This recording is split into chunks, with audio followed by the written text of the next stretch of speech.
she came in there. She was like, "Look, Rob, I want you to tell me what's the real deal. And I ain't lying to you, Will, Gary. I ain't lying to you." I was like, "Let me tell you, the thing that moved me the most in this when he was like, 'One last time.'" I'm with you. "One last time." Tell you, Hamilton, boy. Hamilton is the junk. That is my junk. Changed my life. For those of you just joining us, Rob is talking about his junk. Her huge. That's how Rob do it. I'm talking about, man, seriously, don't you get choked up every when he's like, "Raise a glass to freedom." Like, it's like, what? I feel you. Yes, indeed. Raise a glass indeed. That part didn't get me apparently as much as it got you, because you've been quoting it on Discord for like 2 days now. And you never reply to me either. That's the thing. Because that didn't stick out to me. I don't cry because I'm a man. Huh. Okay. Not much less of a evidently. Challenge accepted. We're gonna make Gary cry tonight. It won't be hard. It's too bad. Put that in your YouTube title. Gary cries tonight. Right. WWE, NWA, and AEW news plus Gary cries. we guarantee it. Oh boy. Oh, WWE front row. It's good to see you, buddy. Always. For some reason, my screen has. Sorry, trying to. My YouTube chat had frozen. Apologize. We're here. We are. One day I'm going to get these lights right. I don't really know. There you go. Boom. You got it. Is that better? Day's the day. One day, it's a day's the day. You got it. You look very peachy. I just have a very fair complexion. I'm a little like Snow White in that way. And That's fair. So, speaking of Nordic, have you guys seen Norseman on Netflix? what? Norbit? The Eddie Murphy movie? Yeah. Norbit. Yeah. Norseman. Like what we see in Shadows meets Vikings meets Spinal Tap. It's amazing. Okay. Man, whatever. Yeah, okay. I just said okay. Well, he didn't go straight into the WWE stuff. What you want in there, Rob? Rob, you're so bitter. I don't get it.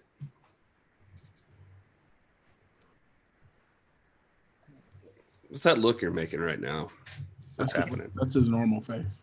Yeah, it's just how my face looks. Yeah. You can't get mad at somebody for how their face looks. Man. Hey, there have been worse faces.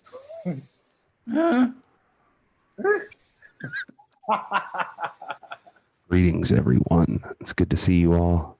Thank you for joining us on the NWA pod. We're so happy you could be here. We're that kind of channel now. I think this is the Lords of Salem. Wrestling talk. Lords of Salem. I don't know what it sounds like. Oh my God. All right. Sorry. I'm getting there.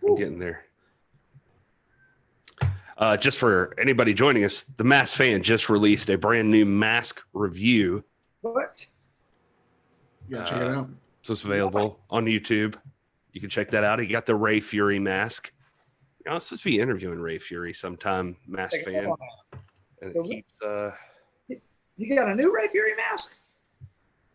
That's what I don't know. That's what it says.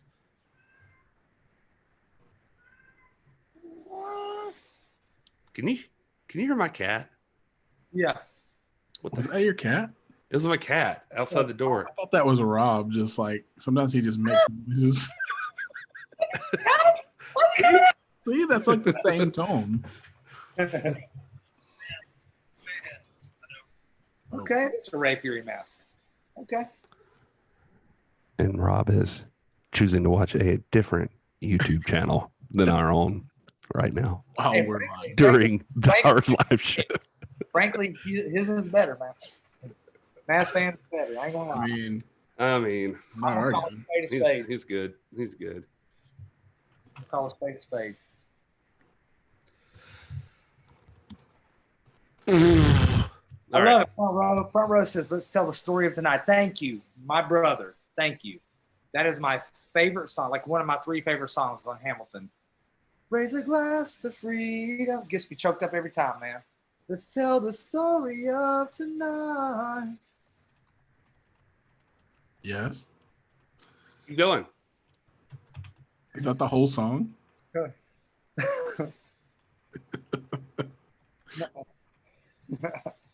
You want me to do the whole song? Maybe. I can do this one. You say the price of my love's not a price that you're willing to pay. You cry. You know about that skill, did you? Dude, you got it going, man. Yeah. We should do our own musical. We should write an NWA musical. We're working on 700, the musical. Me and Gary been working on it for a minute. Comes Wow. out like 15 days. All right. 700, the musical. You know what that signifies? Nope. Signifies the fact that today, my friends, my comrades, my brothers, my sisters, we are on the 666th day. That's right, wrestling in the MMA. Today is 666 of the reign of Nick Aldis. All right. It is. It's the 666th day. This is the 666th day. This is the Damien day, the Roman day of the Revelation chapter 13 day Oh my God. the reign of Nick Aldis. 666. I kid you not. Well, He won the title on October the 19th, 2018. That was 666 days ago today. I see Scooby just retracted a message. He was about to.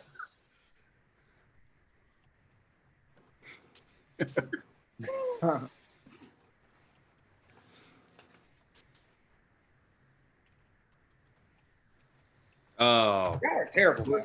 we're writing a musical about the NWA, and it's just going to be called Tharp.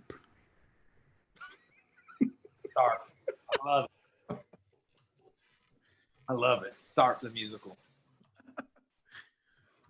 Obviously, you're going to be Tharp, Rob, with those chops. It's going to be like, everyone who wants to seem intelligent invokes my name. Even though the NWA is on highest, I'm still the one to blame. This is good, man. Keep it going. Yeah, I just wrote that. I just came up with that right there. Boy. You're brilliant. Yeah. Brilliant. Rob, you're just a natural at this. Yeah.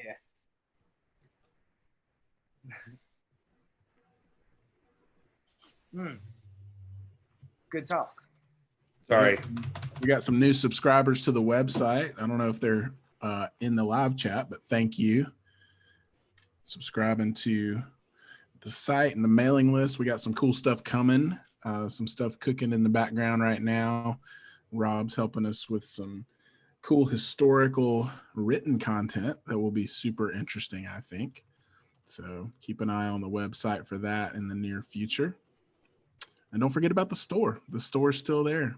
We got some new merch in the works, so keep an eye on that. Obviously, we'll publicize it when it's live, but you can always get your NWA fam t-shirts, mugs, possibly soon hats. What? We just never know. You just got to keep an eye out. Man, I'd wear the heck out of a hat. I'll tell you this, when the hats become available, the email list will be the first to know.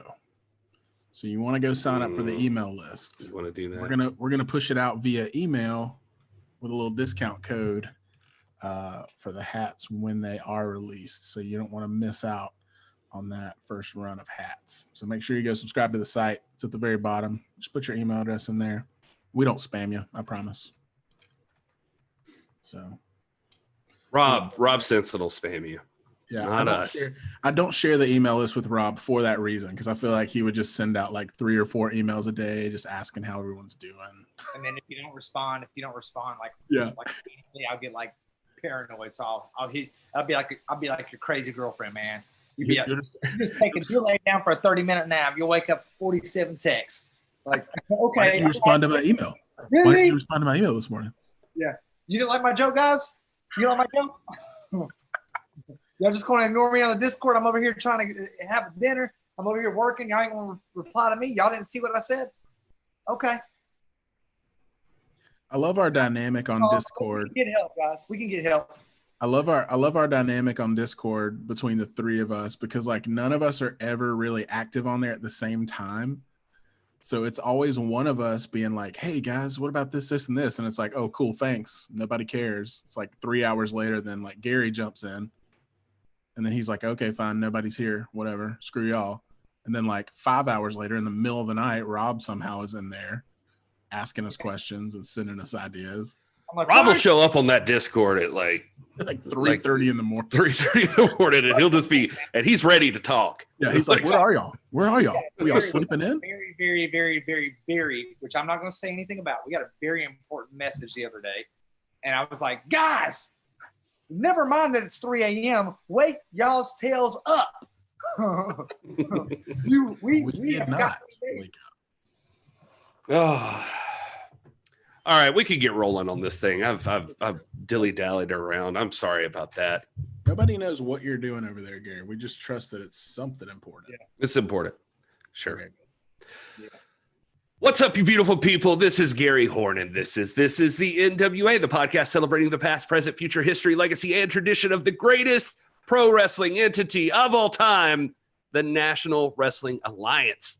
And as always, I am here with my best friends in life, my life partners. Mm-hmm. We're talking about the doctor, Robert Stinson. Hello, doctor. All right, stop. Collaborate and listen. Stinson here. Won't you be my witness? That's good. That's really good. Also, hey, it's Will.Daily, who's hopefully not rapping. Not today. Okay. I'll save it for next week. And we are happy to be doing the live show with you guys. I see so many of you in the chat right now, and you're all beautiful people. When I say that, when I come in, I mean it, because I've seen all of your faces, and they're all gorgeous.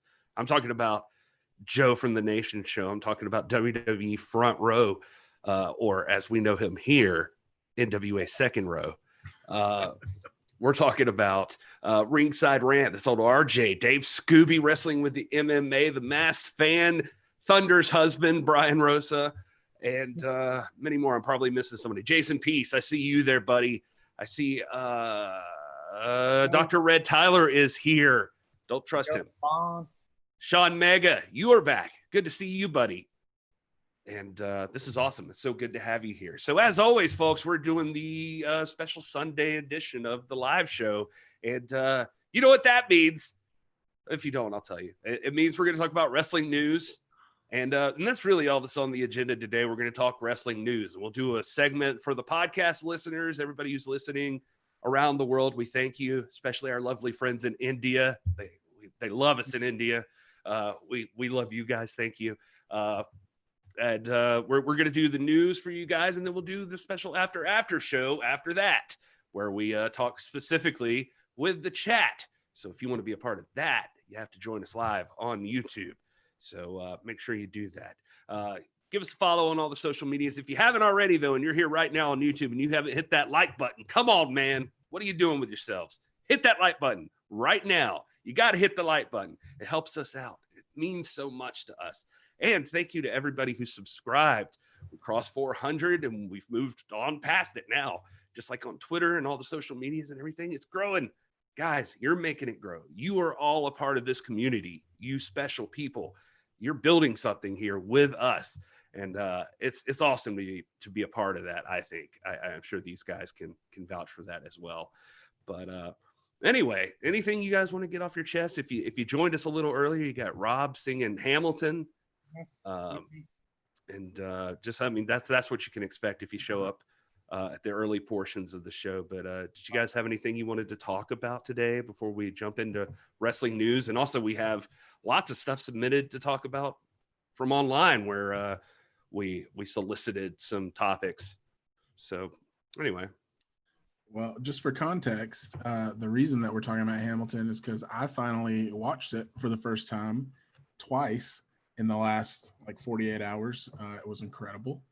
And Rob's been begging me to watch it for a while now. I finally did. And it was totally worth it. So if you haven't seen Hamilton, I'm telling you, go watch it. It's amazing. I didn't have any preconceived notions about it. I really didn't know that much about it. And it completely blew me away. So that was one of the highlights of my weekend, just on a personal note. Who's your favorite person on Hamilton? Ooh, I want to lean towards Aaron Burr, just because I like the guy that plays him. But he's got legit, you check out his music on Spotify. He's I saw that he's got some solo jazz albums that are pretty dope. Yeah, man. I mean, everyone was so good. I mean, nobody really stuck out as oh, that's my favorite. I mean, obviously, I like David, who plays Jefferson, and I forget who he is at the beginning. Lafayette. Yeah. Man, that guy's so good. He's in the show. What's it called? The one where they're on the train right now. It's a sci-fi show, and it just. Oh yeah, I understand. Yeah. I just forgot the name of it, but. That guy's really good, and he's in a movie called Blind Spotting that's out now, and I've heard that that's amazing too. But really talented fella. Man, Philippa Sue plays Eliza Hamilton. Gosh, she is just incredible. And you can see that's the original cast. There have been multiple casts in this. Actually, we have tickets. And hopefully Piper doesn't see this because she's not supposed to know. But we bought tickets for the tour that they were supposed to do now, which is now been pushed back to next year, but we still have them, and it's supposed to happen. But this is going to be the fourth cast. But the cast that the London cast is really good too, of course. But nothing's better than the original. Lin-Manuel is amazing. Philippa Sue, that's my girl. Which just my favorite character in that whole. I probably have to say Aaron Burr is also my favorite. I mean, I feel like he's misunderstood. I feel like, obviously, if you ever watch the Drunk History episode with Lin-Manuel, where they tell Drunk History, usually they've got 4 skits, and it's basically celebrities. They get drunk and they tell the story. And it's funny, it's comedic, and this one is too. But Lin-Manuel is a little more reserved, and he's a little more, he's in his mind the entire time. But they devote this whole episode to Hamilton, and he gives a lot of insight into Aaron Burr and the Schuyler sisters and all this stuff. But it's, man, you can't if you don't like Hamilton, if you don't like Hamilton, you are not a wrestling fan. I said it. Well, I was gonna say it. There's a lot of and you talk about this all the time, Rob, so just affirming a lot of what you say. But there's a lot of similarities. Just, we talk about storytelling all the time. I mean, storytelling is the same whether you're talking about a song, a musical, a movie, a TV series, or pro wrestling. And that was one of the things for me. One of the reasons I liked Aaron Burr is because there was so much depth to his character. He was so dynamic. There was so many facets, I felt of that character. It wasn't and this is not a knock on any of the other characters, obviously, but a lot of them kind of stuck to their lane throughout, and he was kind of, there was just a lot of elements to him, and then obviously being, the villain who kills Hamilton. Spoiler alert for everyone who hasn't seen it, but or ever was raised in an American classroom. Yeah. But that to me is what jumped out, and it's similar to the same stuff we like in pro wrestling. So there's a tie. This isn't a tangent. This ties back into pro wrestling. It's art. Yeah. It's entertainment. It's storytelling at its finest, and I thought it was wonderful. And it's like what we talk about all the time about heels and faces too, how the NWA is much more realistic. And this goes into a recent shoot interview that Nick Aldis put out within the last day, and we'll talk about it later. But they talk about, you know, people being complicated and being mixed bags and more shades of gray than black and white. And you see, like, I remember when Hamilton came out, everybody was like, this is some kind of like, everybody made this big like to do about how progressive it was and how it was making this big cultural statement. I watched it, I was like, man, I watched this and I'm very, very proud. I came out being more proud being an American watching this. You know what I mean? Yeah. I mean, they're telling a story about the immigrant past of American history but the storytelling and the character development and just the fact that everybody is flawed in it, man, it's amazing. If you're a wrestling fan, if you are a wrestling fan, and particularly an NWA fan, you got to go watch Hamilton. You have to. Yep. Well, now that there's no audience left, guys, let's get to some wrestling. I'm just kidding. No, I also love Hamilton, so I'm not going to talk trash about it. I really enjoy it as well. So as far as wrestling news, thank you guys for joining us. We'll get into that right now. Will, you sent me over this article earlier, and it's from Wrestling Inc. And it says backstage news on top WWE stars contacting AEW. Since its inception, AEW has shown that former WWE stars of varying levels of success are welcome in the company. Basically, it's in reference to a Wrestling Observer Radio episode with Dave Meltzer. And he says, it's being reported that virtually everybody on the WWE roster has reached out to AEW in some fashion to discuss a potential future with the company. He notes that this includes whether or not the company has interest in the particular WWE superstar, and if so, how much money that person can make signing with AEW. So that's what the article's about, really. I can say that actually I listened to that episode today. I am an Observer subscriber. I have no shame, all you Meltzer haters out there and dirt sheet haters. And I did hear this. This is an example of I'm not knocking anybody here, but it's like kind of it's an article for a click, but it's like it was a really passing statement in the actual show. Like I was listening to it, and it's like something Dave just says, like kind of casually, like he and Brian Alvarez are talking. They get a question in about who would WWE or AEW be interested in, yada yada yada. Do they know of anybody? All that stuff, and Dave's just very much like, oh, I mean, everybody's like that's got friends over there or anything has asked the question, you know, like, what do you think I could get? Like, you know, he's like, the only person I've ever heard, he said, was Roman Reigns. He was like, Roman Reigns, he's like, from everything I've ever heard or found out, he has like no interest in going anywhere else. Like he's just assuming he'll be a WWE guy for life. So he's like, but he said that pretty much, I mean, what he was getting at basically is that like who he could see jumping ship. He's like, I think that there's interest from anybody. So it's up to Tony Khan and stuff to make a deal if the person's available. It didn't seem like any groundbreaking thing to me personally, really. It was just kind of like he said, I mean, obviously if you are a wrestler right now, you're going to see what's available out there. Yeah, and it was another indicator. You know, we talk about the climate of professional wrestling. I mean, you know, despite the massive profits that apparently WWE is making, I don't think the morale is very high over there. I mean, they cut a bunch of people loose, and so I think a lot of people, you know, because at the end of the day, these are real people. You know what I mean? And they're worried about their job, just like the three of us and everyone in the chat are. And they want to make sure they got a plan B. We talked about that a little bit last week. Rob and I were talking about that, about, you know, guys always having their eye on the future. And two, you know, there was a comment, I think from Wrestling with the MMA on Twitter, that is kind of applicable to this, but he suggested the topic of unreliable journalism in, you know, pro wrestling on the internet. And, you know, this is another example of, you know, you see a headline, and I mean, I bid on it. That's why I sent it to you guys. I was like, oh man, this says that everyone is you know, looking to get out of WWE, which would be huge if it were true and if that's actually what Meltzer had said.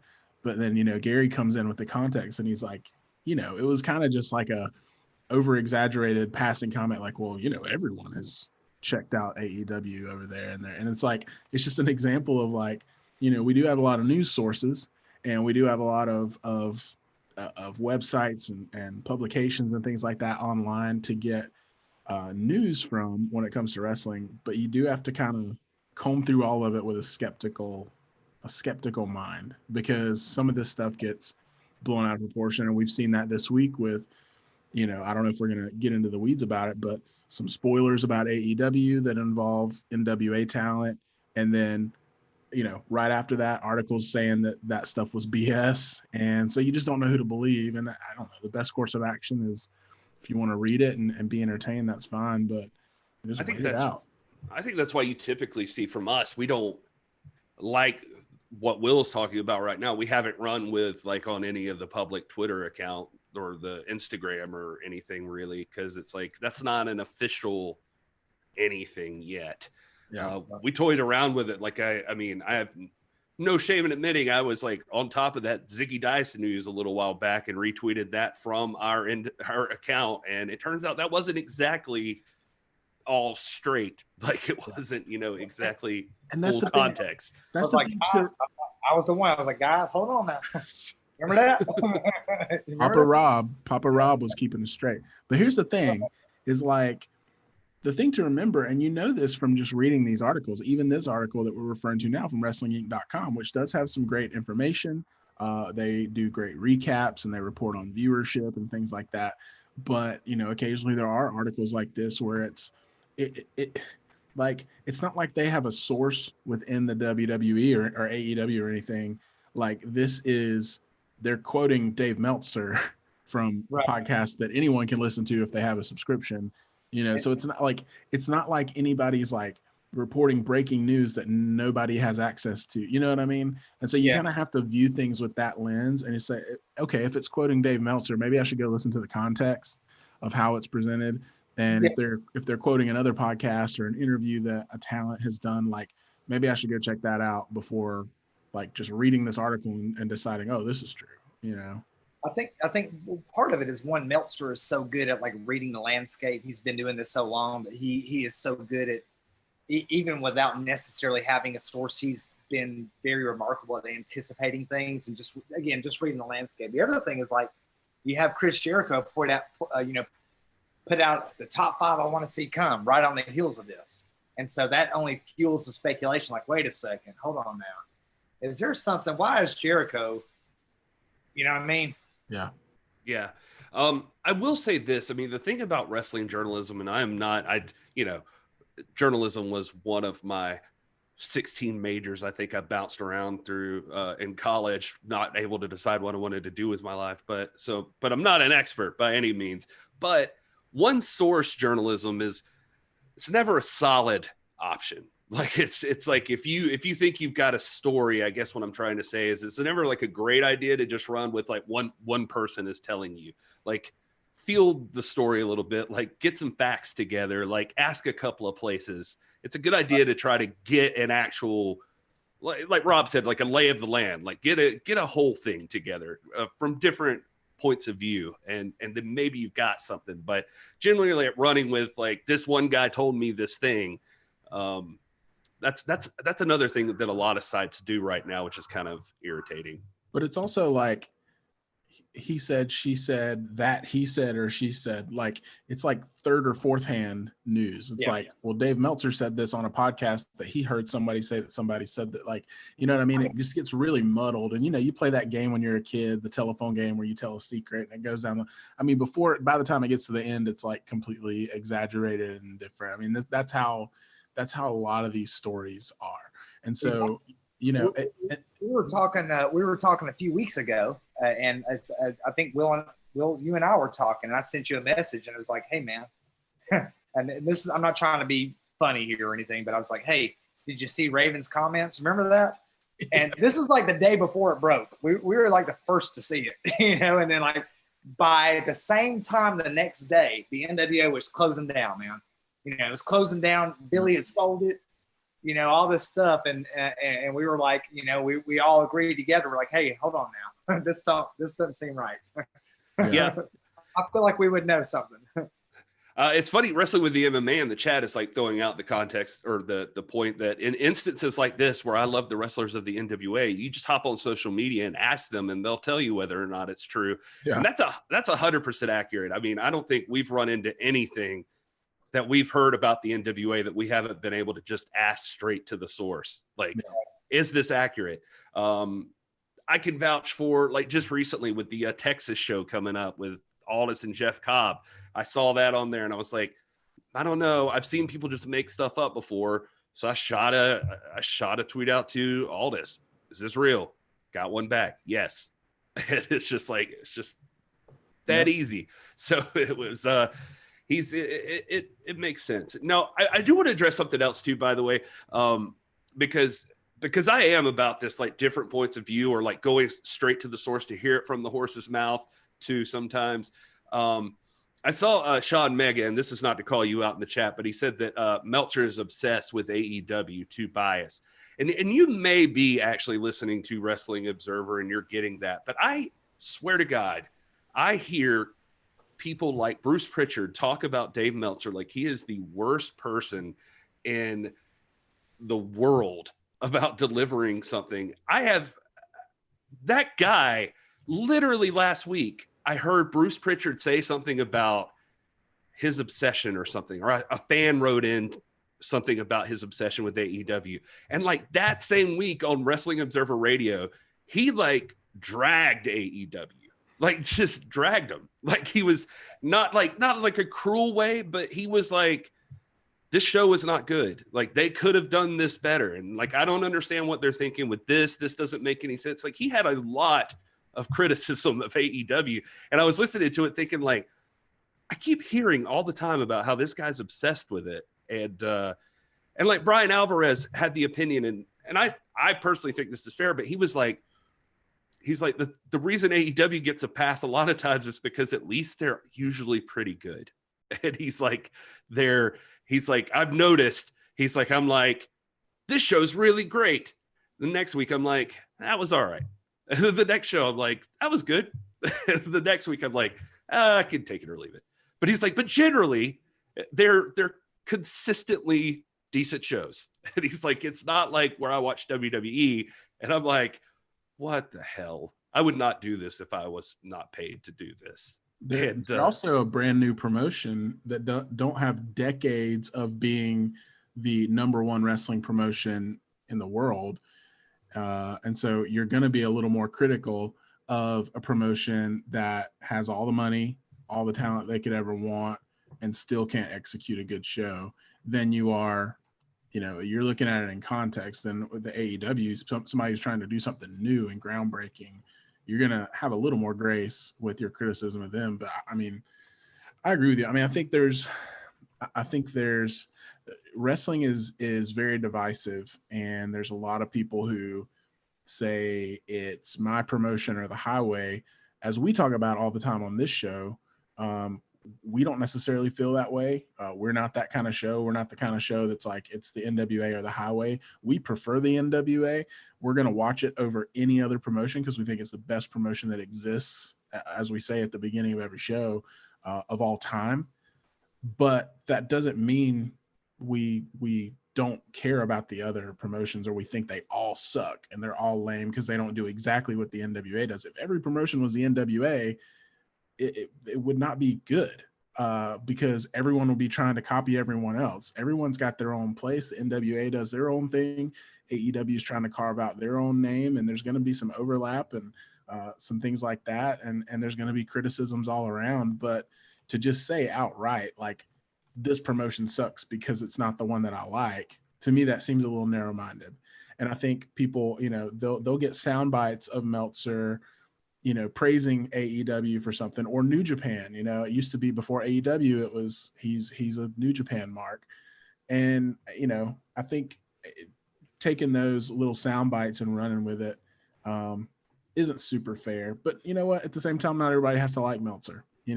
Everybody's, you got your cup of tea, you know what I mean? And that's, if you don't like him, that's great. You don't have to. That's 100% true. And don't forget, it's a business. It's a business for all of them. Yeah. So, I mean, you got to look at Meltzer. Meltzer is Observer is one of the biggest wrestling news outlets. relevance. And we live in an age right now when media is heavily criticized, regardless, whether it's CNN or Fox News or NPR or whatever. Everybody's throwing around fake news, whatever. Meltzer is part opinion, part self-promotion, part news, but he's the biggest source. And I have always valued Meltzer. I don't always agree with him, but that's okay. The world is big enough for disagreement. I mean, by the way, neither do I. Just to throw that out there. You know what I mean? I mean, Meltzer has given. He's been critical of the NWA. He's been very praiseworthy of Nick Aldis. He's given. I don't believe in I don't know when it comes to covering news. It's like, me and Front Row, we're the two house Presbyterians. I don't want to get into Presbyterianism, but as a Presbyterian, when it comes to epistemology, one of the fundamental tenets of Presbyterianism is we don't believe in objective, brute fact. Like every fact is interpreted by opinion. So everything, I can't come in here and say, hey, I'm going to be objective to you, because I'm not. I'm not objective. I've got my favorites. I've got my opinion, and every opinion that I have is going to be colored by that. Meltzer's the same way. He's a human being. The opinions that he give are his, but they are seasoned by experience, by knowledge, it's like Dave Marquez, man. Dave Marquez is one of the patron saints of the NWA in the modern era. Do I agree with everything Marquez says? No. No, I'm a Republican. I don't agree with a lot of things he says, but I respect him. He's informed. And whether he's right or wrong, this man comes with a wealth of information, and you'd be a fool to discard it. The same thing with Meltzer. I've heard, through telephone lines, whatever I'm trying to say, like the telephone, tell a friend, tell a wrestler or something like that. They always say, but, I've heard like Marquez and Billy don't even believe the same things, right. and even have the same philosophy on what wrestling is. Yet here they are, they just worked out a deal. And so it's interesting. I mean, it's interesting to see. Now, I want to give some credence to Second Row, NWA Second Row in the chat, saying that there was something about he remembers him being disparaging of women's wrestling. That would be interesting to me. I don't recall that. And somebody said it the other day when we mentioned Meltzer, and I was curious. I was looking for this, and I can't find that. And literally today in the Observer radio, they were recapping the UFC event and somehow got into discussing Ronda Rousey, and he was actually really praiseworthy of women combatants and that sort of thing. Now, they did just do a episode yesterday that was all about intergender wrestling, about Lance Storm.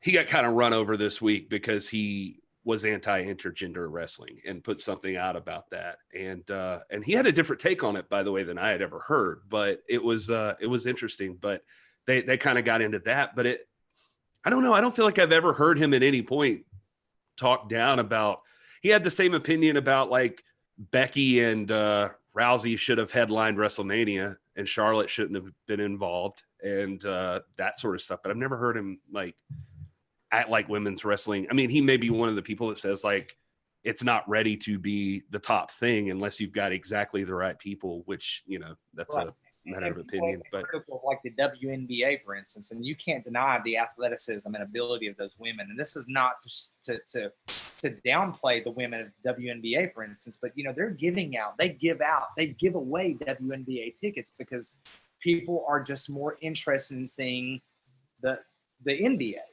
I mean, this is not a statement about, equal pay or about, the competitiveness of women athletes or anything like that. It's just a fact that you've got a certain level of and this is to the credit of the NWA, because I think the NWA, right now, I feel like Thunder Rosa, I feel like she could headline an NWA event.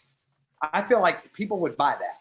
You know what I mean? 100%. Yeah. I think Thunder Rosa, Allison Kay, Thunder Rosa, Camille, any of those, that would be a main event on a pay-per-view for NWA. Right now, you could build a show around that.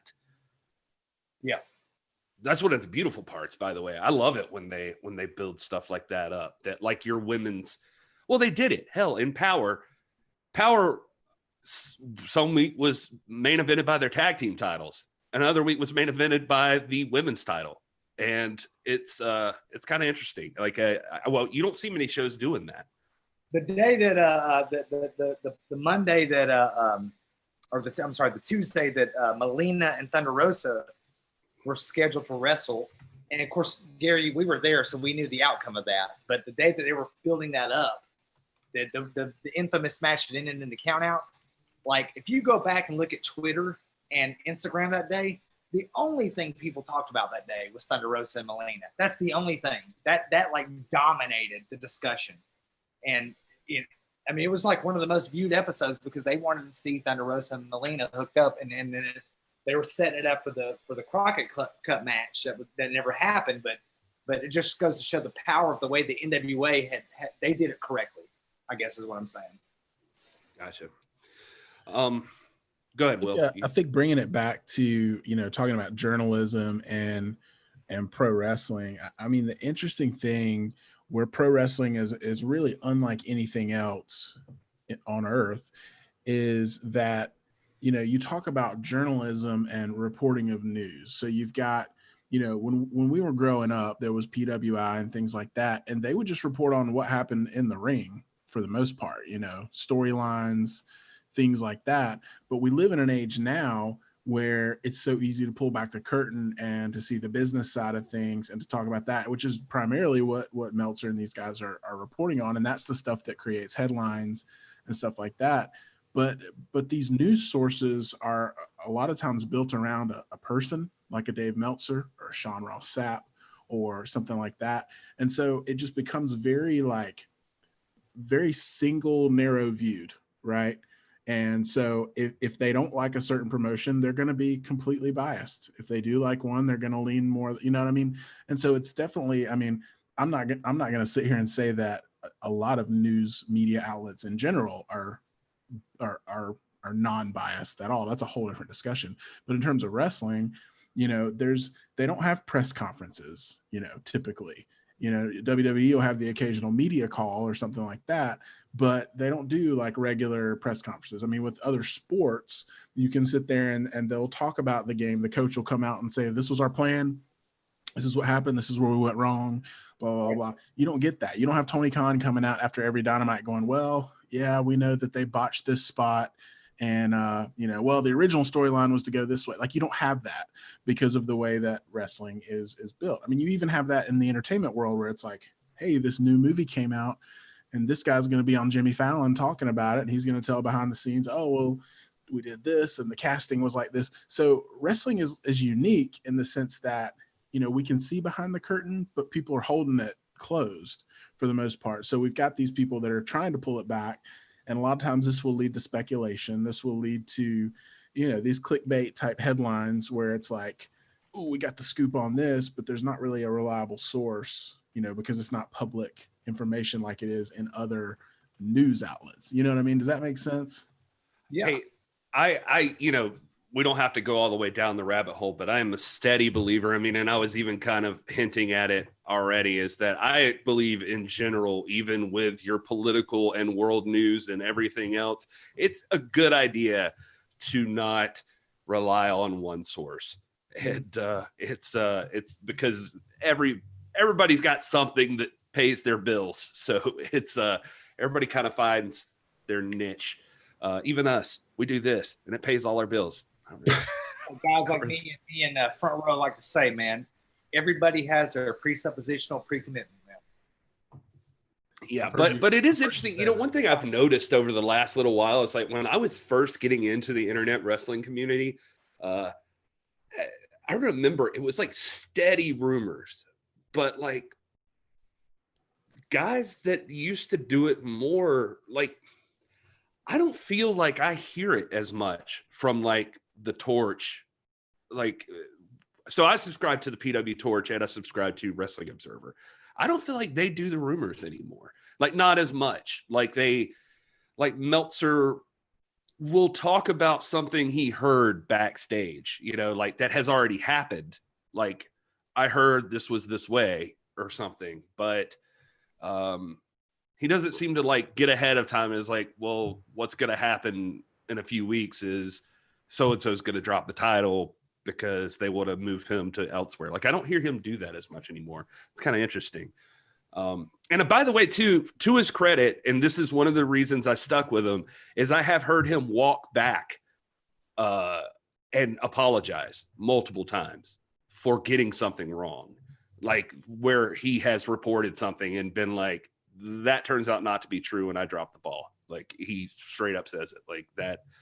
I can't vouch for this. My source was incorrect, and I should have validated this a little more. And so I guess I kind of respect that part of it too. Just that, like, people are going to mess up sometimes. And so it's interesting to me. All right. So we can move on to the next thing. I love that guy, everybody in the chat room talking. We went on this whole tangent. And then I love that, like, we set it up by talking about how unreliable wrestling journalism is. And now we're going to talk about like articles that we've been sharing over the past week. That's how this works, Will. Well, oh well. Maybe we are as God made us, and we're hypocrites. We should save this conversation for the end, but we can't go back. We're live. So. Oh man. So according to this is another perfect example. According to whatculture.com in this article, according to whatculture.com, according to PW Insider, a rep from the city of Orlando tells me that WWE has a use agreement with the Amway Center through October 30th with no fans present in the building. So barring an amendment in the agreement, no live fans through October, but WWE gets arena access for all events through then. So yeah, basically just you've seen for SummerSlam, WWE's moving out of the Performance Center. They're moving into the Amway Center, and it looks like they've signed a deal and they're just going to be there through October. And part of that deal is no peoples. So it'll be November before you see live fans, apparently. They secured a venue, basically. Yeah, I mean, that article was more about that than the no fans thing. I think we're all aware that we're not going to see full arenas for a good long while. But we hadn't talked about yet on this show WWE moving out of the Performance Center, the implications of that, and starting with SummerSlam, and then maybe after that, Raw and SmackDown will be from the Amway Center. So it's interesting. So this one will play perfectly. So it would just drag us back into the same conversation we were just having on WrestlingInc.com. They talk about the latest episode of 83 Weeks with Eric Bischoff, former WCW president, reminisced back to 1997. This was when Nitro beat Raw in the ratings every single week, and both shows aired. Co-host Conrad Thompson brought up a recent report that WCW tried to get Jose Lothario to appear on Nitro in June 1997 to get the rumors flying of Shawn Michaels potentially making his way to WCW. Lothario was just coming off a stint of managing Michaels, and Bischoff discussed that report by Dave Meltzer in the Wrestling Observer Radio, there it is, our newsletter.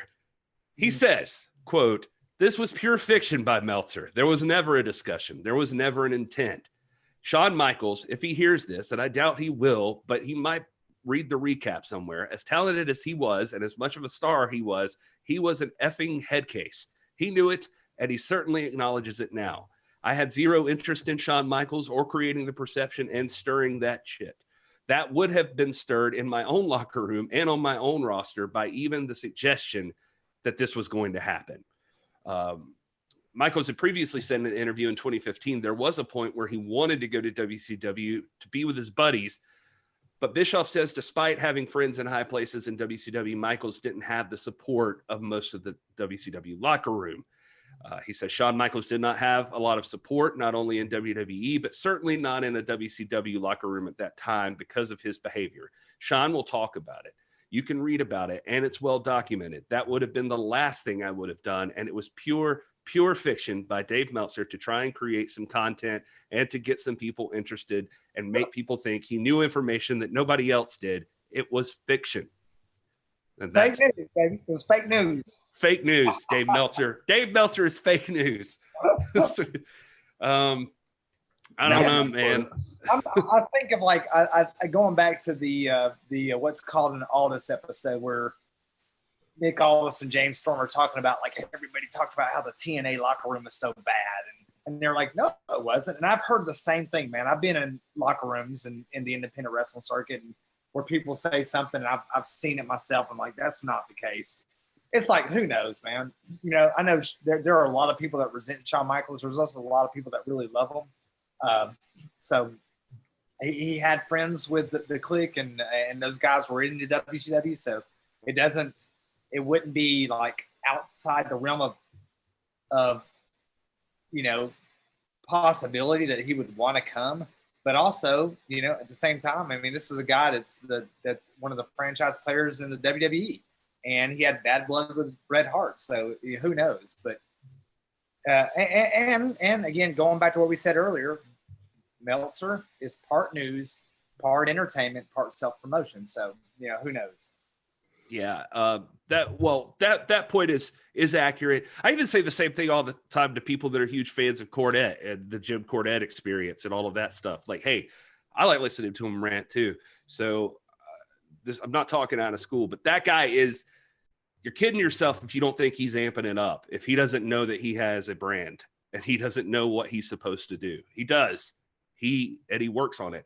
Now, I will say he's been that way for decades, though. I mean, he would get attacked at shows because he leaned in so heavy to his heel gimmick, and that's what got him over. Even, you know, as a heel, and he was hated, you know, by the fans, and he would have physical altercations with fans, you know, back in those days.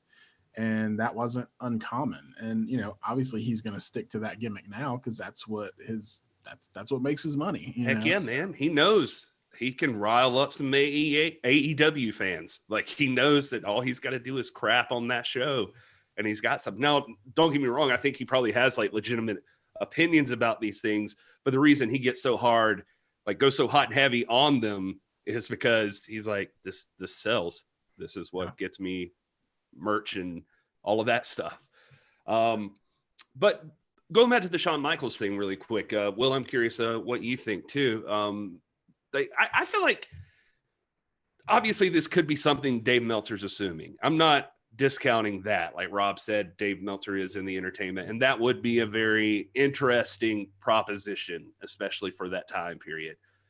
But I also question the idea that Eric Bischoff would not be interested in Shawn Michaels. That's what stuck out to me. Now, and I'll say this, I mean, my opinion, I was an avid WCW fan during those years. I mean, I was WCW first, you know, WWF if I had time. But obviously I was aware of Shawn Michaels and people like that.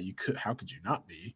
And when I think back on that time, there's just, you know, as much as I would think, well, logically, a superstar like Shawn Michaels, they should be interested. If he was interested in coming over, why would they not? But at the same time, like, I see what Bischoff is saying, and not just about the personal issues and, you know, what he said about Shawn being a handful behind the scenes because of all the stuff he was dealing with. But like, I just, you know, the character of the Heartbreak Kid, I just don't know if that would have gelled well in WCW. I don't know if it would have been over as much. I think it would have been akin to Bret Hart coming over, and he was never over in WCW the way he was in WWF.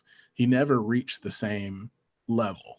And I think the same thing would have happened with Shawn Michaels. I don't think they would have known what to do with him if he had gotten there. I mean, they could have put him with his buddies or had him feud with his buddies because you would have had chemistry there. But like, is he ever going to reach the heights that he did as WWF champion? Or I mean, it just I don't think it would have happened. So I think I believe Bischoff. I think he might be overstating his hesitancy. I think there probably would have had to have been some conversations and some raised eyebrows like, hey, should we go after him? He's a big star for the other company, and some competitive nature stuff there.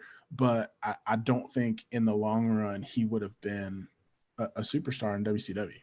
Right. It wasn't a right fit. It's almost like what you're saying about Bret Hart not being ever really over. I mean, I was excited to see him come, but it's like when Ric Flair went to the WWF, man. It just didn't feel right, you know? I mean, he never got that big. You expected that first WrestleMania to be him and Hogan. It never happened. He he got in there. He got into a little deal with Roddy Piper, and it just never felt big like we always dreamed it would be.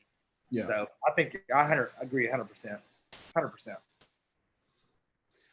Before we move on to the next thing, I just want to give a shout out to NWA Second Row for helping us out and helping produce the show. He sent me a little bit of a notification here, and I just wanted to give him credit for it. But former Ring of Honor champion Xavier has passed away just now, and that's just coming out. John Gyrus, I believe is his real name. He was the second ever Ring of Honor champion, I believe. So he's done a lot, especially on the independent circuit. But just all over the place. It was an ICW and East Coast Wrestling and all over the place. I was just looking up some stuff here, but seeing it reported in a few reliable spots that he has passed away. So just want to give our condolences to he and his family during this time. But just wanted to give that announcement for any of you who might be interested in that, and just to acknowledge a passing of one of our people. Right. Until Valhalla. That's what we say. Right. All right. So the moving on in the news portion of the show, WWE is planning to bring back Saturday night's main event, according to trademarks filed on August the 11th. They did not file trademarks with Rob Stinson or with Gary Horn, but he actually on that day, so, but yeah, they filed some trademarks, just like really locking down a bunch of shirts and hoodies and sweatshirts and action figures and all kinds of stuff. But one of these things that we're seeing thrown around here is Saturday night's main event was re-upped, so that could be. I mean, it would make sense. It could also be they just don't want anybody else to ever take it. So true. There's a lot of competition right now. I mean, if it's not trademark, someone else could snatch it up. I mean, we've seen a lot of gimmick stealing as of late with the enhanced competition in pro wrestling. So it could just be that, or it could be that, they're looking for more opportunities right now to generate some traffic on the network maybe, and they're going to relaunch it as a network only special, or I don't know, something like that. But that was an interesting story.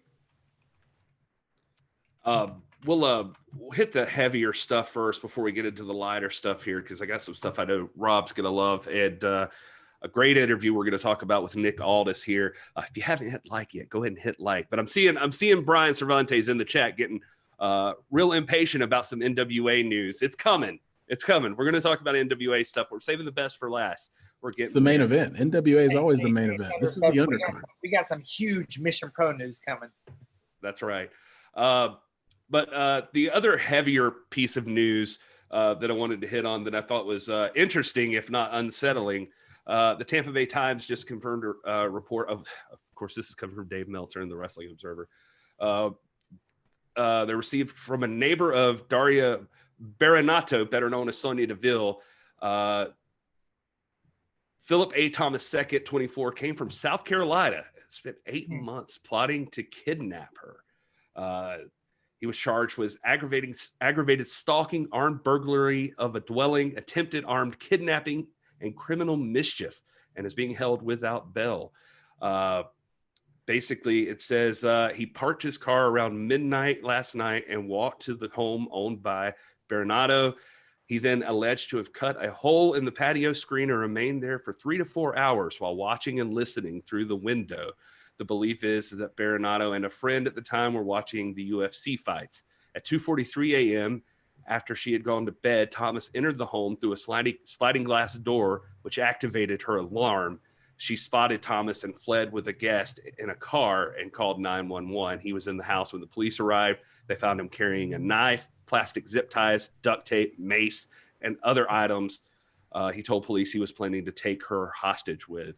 That is insane. People, if you're listening to this right now, or if you're in this chat room and you have any plans of going to anybody's house, much less a wrestling celebrity's house, and you want to kidnap them, stop that.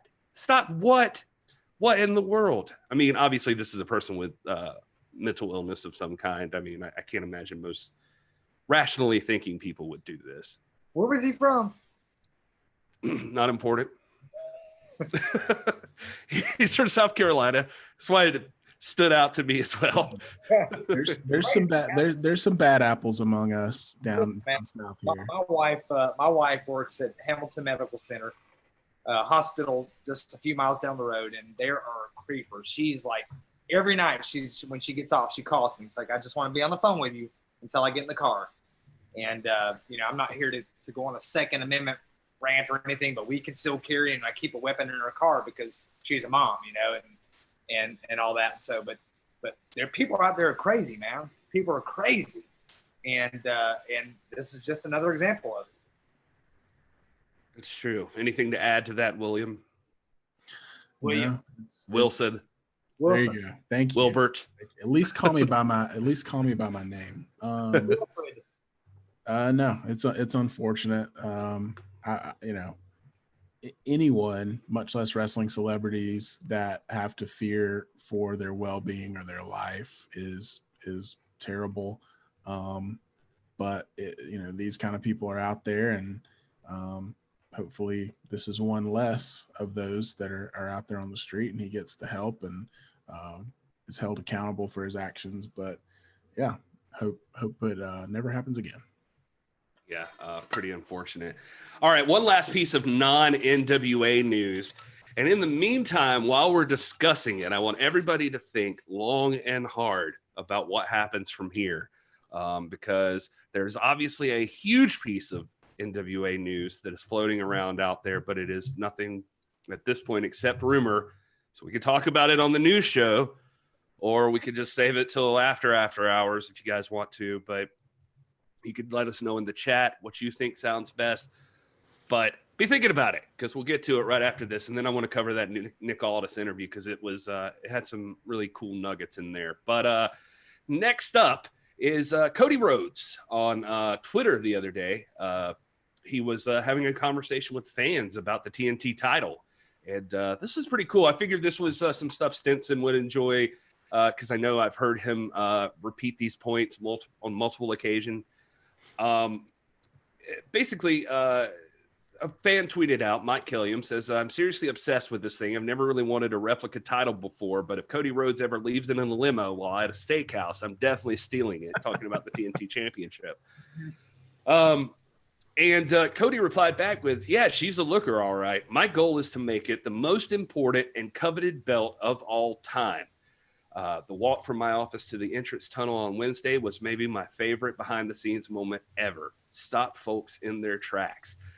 Somebody, because Twitter is full of this, replied back, shouldn't the World Championship be the most important or more important than the TNT Championship? And Cody replied with, man/woman wearing any belt defines it, not the other way around. I don't believe in mid-card titles. And so that was the discussion here, and just an interesting concept. But I think I've said on the show before that it felt like in some ways that TNT title was getting a little bit bigger, almost feeling more prestigious than the world title at times. And I get what they're trying to do, because the world title is not defended regularly on AEW television, just on occasion. But Cody's been like steady every week, putting that thing up against a new challenger. And it's not new. I mean, this is something we saw more recently, like John Cena with the U.S. title do. He'd have that open challenge for the U.S. title. Something about that gimmick, like, it really kind of gives you something to look forward to each week, I feel like. And so that, along with the way Cody carries himself and that title, it started making the TNT title a pretty big deal in AEW, which I think is kind of awesome, considering, I don't even know if I could tell you who's world champion in WWE right now. I'm just kidding. I could, but I'm just saying it's cool to have two titles that are top notch. And where do you guys stand on this? Like, as far as Cody saying he doesn't believe in mid-card championships. Yeah, I get what he's saying. And I mean, if that was coming from anybody but the holder of one of these quote unquote mid-card titles, it would be a little bit different. But I mean, how like, would you rather him like say, yes, this is the title that I currently hold, but it's not as big? Like, No, he's going to think that it's the greatest title ever. I mean, this in recent WWE memory, this happened with AJ Styles when he became the United States champion. He did the same thing. He came out and he basically said on TV, he said, this is the number one title in the WWE right now because AJ Styles has it. And I think every guy should have that mentality. That's a believable mentality. We talk a lot about authenticity and believability. Nobody wants to play second fiddle.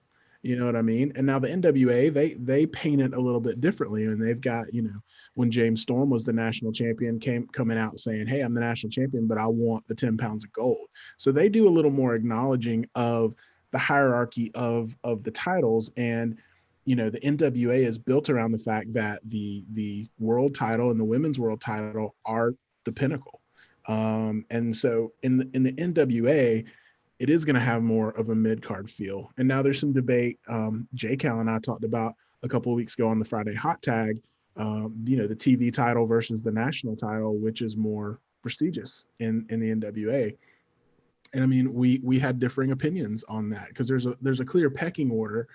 But for me, I've always been a TV title guy because I knew it was going to get defended. I was always more excited about a TV title match. And, you know, those storylines were just way more exciting for me. So, you know, I think prestige is the wrong word because especially in the NWA, when you talk about prestige, it's Sweet Charlotte, right? I mean, that's prestige. It's the Burke, that's prestige. And so it's hard to really compare any of the other titles to those levels. But when you're talking about AEW and WWE, I think it's a fair conversation to say that it's possible that you know, maybe they're not considered mid-card titles, and that's a little bit degrading to call them that because listen, when you look at AEW right now, you look at the guys that are wearing the belts, Cody Rhodes or Jon Moxley. Now this isn't taking anything away from Jon Moxley, but I haven't really popped for any of his title defenses, and he hasn't. I mean, he's great, and I'm glad he's there. But when you're talking in terms of star power, in-ring ability, and all that kind of stuff, I would say that Cody is the top of the food chain in that regard. And if he holds the TNT title, he's got a fair point to say that that's the most prestigious title in the AEW. Now that kind of throws us as traditionalists who have a pecking order in our mind, it kind of throws us on our heads a little bit, but I can get where he's coming from. Yeah. And you think like right now with the AEW, when I think of like, when I tune in to watch, because I watch, what are the compelling storylines right now? It's Cody and it's Orange Cassidy and Chris Jericho. Yeah. You know, Moxley's not even in the discussion. So, you know, obviously you want your world championship to be the pinnacle, but the writing and creative has created a situation in which right now the most compelling story is that TNT title. So I think Cody's onto something. You know, I mean, who am I to disagree with him? I'm just a mark. Yeah, I'm with you. I did enjoy on AEW this past week the MJF stuff a little bit. Like I think MJF's a compelling heel and stuff, but I get exactly what you mean. Right now, the stuff that's getting the most traction is the TNT title, and it's that Orange Cassidy Chris Jericho feud. So 100% agree with you there. All right, and that's going to wrap it up for that part of the news. We'll get into something a little bit different. What did you decide on? Do we talk about the big rumor out there floating around? What do you think? We take a vote. I'd like to before we get into some more of that. I want to hit on King Shane Williams for a second, if you don't mind. Absolutely, yeah. King Shane Williams. This week we're going to release a lot of NWA related content, and featured in that is going to be a guy named King Shane Williams, who is one of the bright lights in one of the most vibrant wrestling regions in the world: Alabama, Tennessee, Kentucky, and Georgia. This is a guy who's been the AWF champion, has been the AML champion. He's held every major regional championship. He is the official heir, like acknowledged heir, acknowledged by King Jerry Lawler himself as the new king of professional wrestling. On Wednesday, I'm hoping, if I can get permission, we're going to release a match between King Shane Williams and Josephus. And Thursday, we're going to release a match, and we already have permission, so it's going to happen, we're going to release a match between King Shane Williams and our Real World Champion Nick Aldis, which was the final match, the main event of WrestleCade weekend, December 1st, 2019, AML the day after. And then Friday, he is our featured guest on Piper's Notes. But King Shane Williams, man, this is a guy, if you've not seen this, he has worked everybody from Matt Hardy to Jeff Hardy to Sting to everybody. I mean, this is one of the fantastic talents. And I can't wait for you guys to see some of his work out there. But we've got a lot of Shane Williams NWA related content coming out this week. That's going to be exciting. Thank you, Rob, for all that you do. He's such an asset to this show. But no, it is seriously cool. I love having this fun stuff coming in that's like a little off the beaten path. And it's going to be kind of interesting. So I think the consensus is being we should hit on the rumors. Will, unless you have any objection. Stinson, unless you have any objection. No, nobody does. But before we get to the rumors, you got to stay tuned because there is a big news coming out of a major pro wrestling surprise, I guess, coming up. Before you get there, make sure you hit subscribe. Make sure you give us 5 stars on iTunes, all of that stuff. But also, I'm going to do this quick thing that we do each week.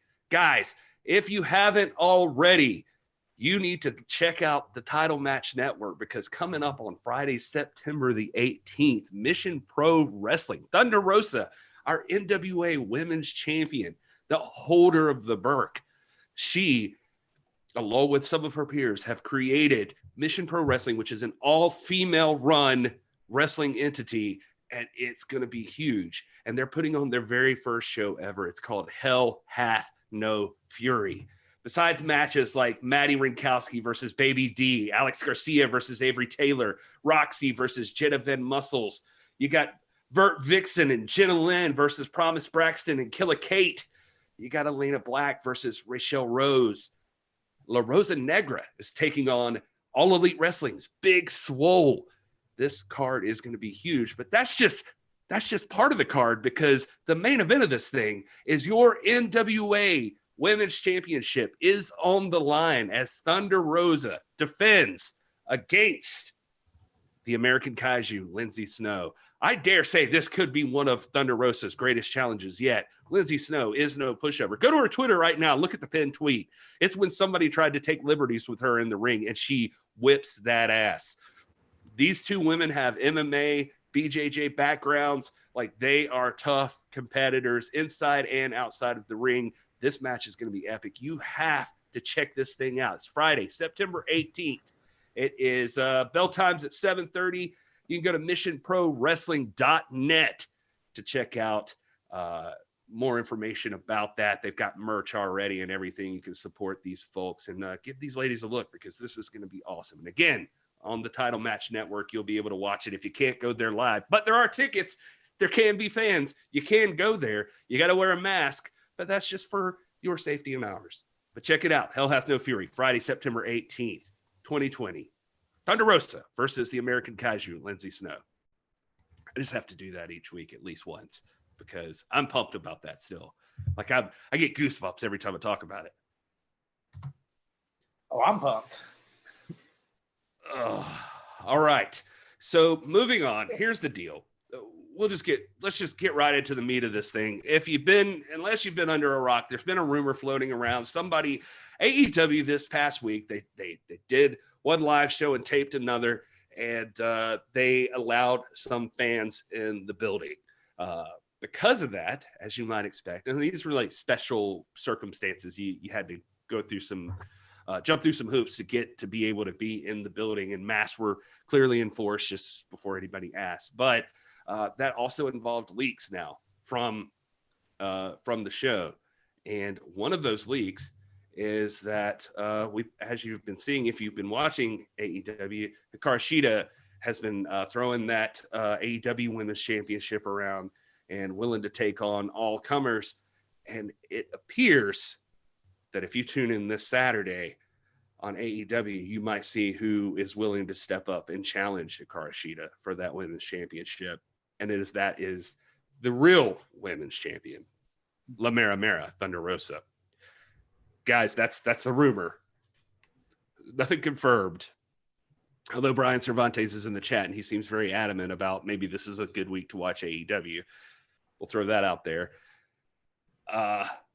But yeah, I meant to give a spoiler alert beforehand, but I didn't do it. So I failed. So sorry. It's exciting either way. I personally was not disappointed that I heard this because I was like, now I know I definitely have to make sure I'm watching. So what do you guys think? What do you guys think about this? This could be it. This is the shots fired. Thunder Rosa challenging Hikaru Shida. That would be an awesome matchup. But also, this is a crossover. Worlds collide. Our NWA is crossing into the AEW. What's going on here? What do you guys feel? Two things. One, first of all, Dr. Red, Tyler, my man, my brother, my homie, check your private messages real quick. Point two, I'm for it. I mean, if it happens, obviously we don't know, but if it happens, I've always argued that the NWA is not a promotion. It's a meta promotion. It is the one ring that rules them all. The AWA has a world's champion. The WWE has the NXT title, the Raw title, the SmackDown title, whatever. But the real world's champion is the one who holds either the 10 pounds of gold or the Burke.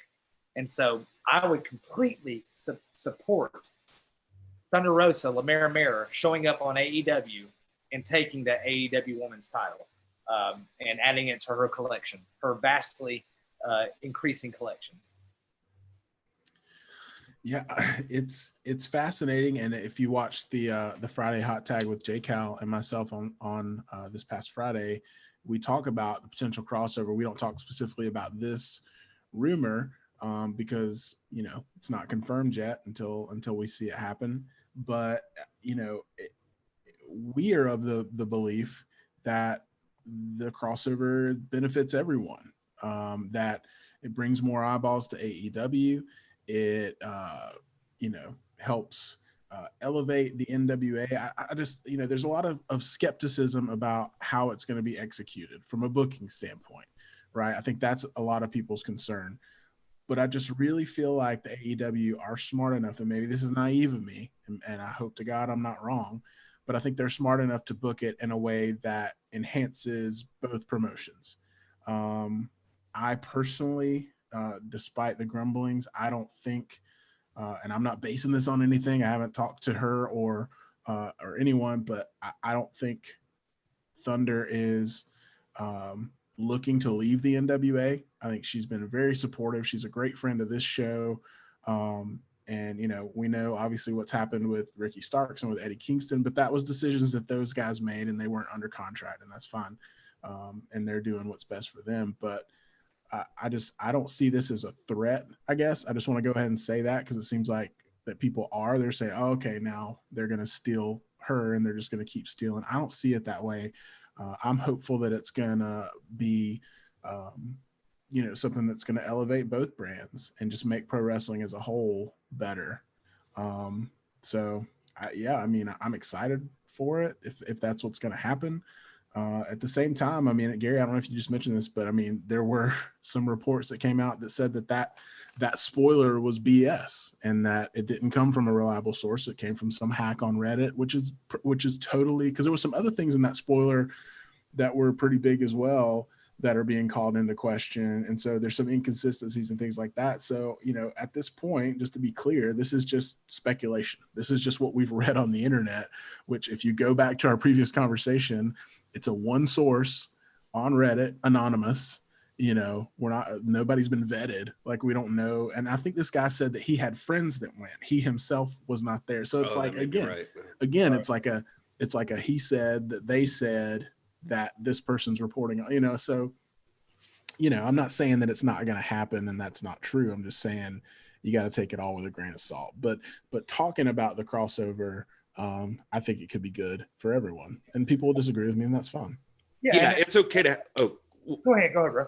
Well, I was just going to say it's okay to have different opinions on that sort of thing, and obviously, if this turns out to be true, we're going to treat it as speculation right now. We don't know anything. We're just acknowledging that there is the rumor out there, but like Will said, some have disputed it.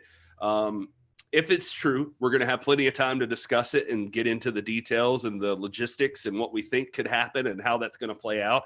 I will say I can't imagine that a deal would happen between the two of them if both of them weren't feeling very good about it. So you got to give a little credit there that we know that Thunder is an NWA competitor. Thunder still today and yesterday tweets with hashtag NWA fam. And Thunder still is an NWA superstar or wrestler as far as anything we know. So for her to appear on another show, there has to be something being formulated, something in the works. And I can't imagine that Thunder or William Patrick Corgan are going to be making any deals that are going to devalue them or devalue their championship.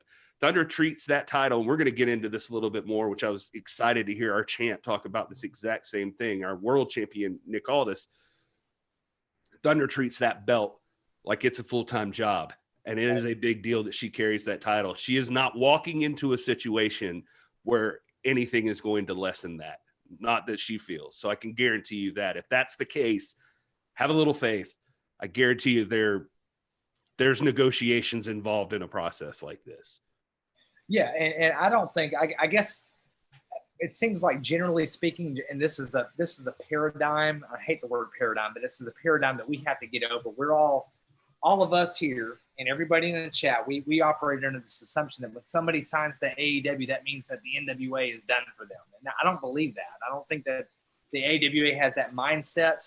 I don't think the NWA has that mindset. Maybe, I mean, WWE, that's what's established that paradigm.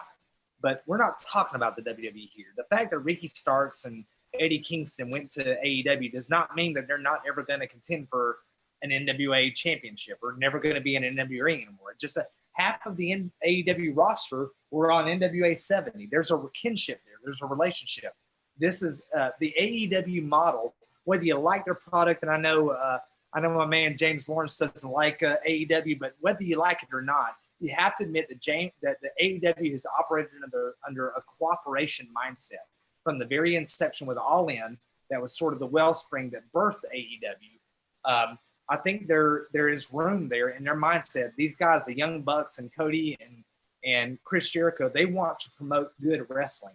And I think they all understand the importance of the NWA. So to me, if Thunder Rosa were to show up, and again, we don't know that that's going to happen. This is purely speculation. If she did, though, I would not be afraid that suddenly we've lost the talent to AEW. To me, it just enhances the NWA. And there's enough room in wrestling to promote both brands for our talent to show up there and likewise for theirs to show up on ours. I mean, it's kind of like the Ring of Honor NWA thing where, you've got Brody King and Marty Scurll showing up out of the blue. That didn't mean that, therefore that the NWA stole Ring of Honor talent. There's cooperation there. Well, and I keep seeing, Rob, like discussion about like stealing talent and that sort of thing. And listen, we're NWA marks here. That's what we're doing. It's right here. We love NWA. But the fact is, it's like Ricky Starks and Eddie Kingston were not under contract with the NWA at the time. Ricky Starks had tried to make a deal. It was not to his liking. AEW made a better deal. And it was after the fact. So Ricky Starks chose not to be under contract because he wanted to see what he was worth to someone else. He wanted to see what his options were. Eddie Kingston was never under contract. He is an independent wrestling entity. Like he is his own man. He was doing his own thing. I would love for Eddie Kingston to still be challenging Nick Aldis right now in an NWA ring for the World's Heavyweight Championship. I want that to happen. I hope it still happens someday. But that's not AEW stealing Eddie Kingston. Eddie Kingston had to make a deal for himself. Like he had to think about himself. And if NWA wasn't going to offer that contract, well, dude, that's NWA through history, man. People come and they go. Territories. That's the way it works. People bounce in and out. That's part of life. I'll say this too. We had the privilege of being on a Zoom chat with William Patrick Corgan a few weeks back, a couple weeks ago, and I know Second Row and some other people in the chat were probably involved in that. But what I took away from that was that he doesn't have the same mindset that Vince McMahon has about hoarding talent. He is very much open-handed with the fact that the NWA was created to be a place where talented wrestlers, professional wrestlers, could come in, make a name for themselves, and if they leave, then that's their prerogative. Nobody's feelings are hurt. Nobody's doing anyone else dirty. He's trying to create the wrestling promotion that is giving us what we want as traditional pro wrestling fans, and he's doing it. And so you can't do that. And we talked about this, I think, last week, one of the shows last week, but we talked about the hoarding talent thing and just the mentality of this like defensive, like, give me all the talent and we're going to hold on to them so that nobody else can get them. William Patrick Corgan doesn't have that mindset.